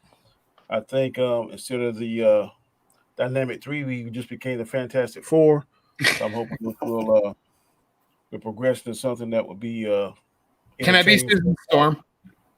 I think we're okay. Look, because I think we're better than them because as a team, I think they fucking suck. Their comic books are boring. So I think we already eclipsed them in terms of the entertainment area. That's right, Kevin Feige. Until you make a good Fantastic Four movie, we're already better than them. Put it like also starring Michael B. Jordan. It's a good little team we got here right now, So tomorrow, we call it skim milk in this guy. Hot coffee with some skim milk. Instead of 3 fries and a bowl of milk, we got a marshmallow and a cup of coffee. So hey, but did you guys notice how that even though Mr. Jonathan is new, at no point did any of us get mad at each other? Did you notice that? Absolutely not, bro. Nothing wrong with being civil on the internet. And I'm telling you, I've told you this, Terrence. This all we talking about. This shit is fake. It ain't real. Right. Why the hell we gonna get mad about fake stuff? Tell that to 99% of the internet. I'm just saying, if you watch any of my content, I always say that. What? This shit, I mean, shit, what the fuck? Like, I could wear like the wrong shirt to a movie. You got the human like, why are you wearing that shirt? I'm like, human, I will fuck your ass up. Say something about your icon tells me different, sir. Hey, if I could, I would go like that, but the humans would give me all kinds of problems. Talking about you got to put on a shirt and this and that. I feel you, and we don't need that many baby mamas running around right now. We don't need it. We don't need it. But tomorrow I'll be on the show at 9 p.m. Eastern Standard Time, the Chaotic Conversation. I'm trying to think of my third matchup, but I've already got two of them. I can tell you now it'll be Raiden versus Vegeta and Scorpion versus Spawn. I'm trying to think of someone who I think would be a worthy opponent for Batman. I'm leaning towards trigonometry, because apparently you hate that. Yeah, man. Batman is different because, man, you can't count him out. You don't bet against Batman. Only person that comes to mind is Doom, but I'm trying to think of somebody. I don't know. You shall see. Moon Knight. But, Oh God. I don't Why know. not? It was Marvel's attempt at a Batman. It wasn't their attempt. They literally ripped off Batman, but he's nowhere near as cool. That's why I'm saying it'd be funny to bury him. True. Yeah, I buried the shit out of him. So before I go, I want to say I want to give a shout out to Terrence. I'm sorry, not Terrence. Jason. Fuck Terrence. Damn. I'm sorry, this. You know we cool. Yeah, I don't know. He gave me 3 outstanding intros to my shows. I try to show them off to everybody. I be showing my wife, man. You see this right here, man. It's what we came on. See that seemed like I got kicked off the team right there. You're like, man, fuck Terrence, and you guys just flew off into the sunset. You never get kicked off. We have asked somebody to join us on Twitter, but he won't do it. I'm not gonna get one because that's some bullshit. Yeah, no, good call. Stay off it. It's terrible. It's awful. Don't do it. But thanks for joining us, man. We appreciate it, and we will see you next Sunday. Same bat time, same bat channel. 3, 2, 1.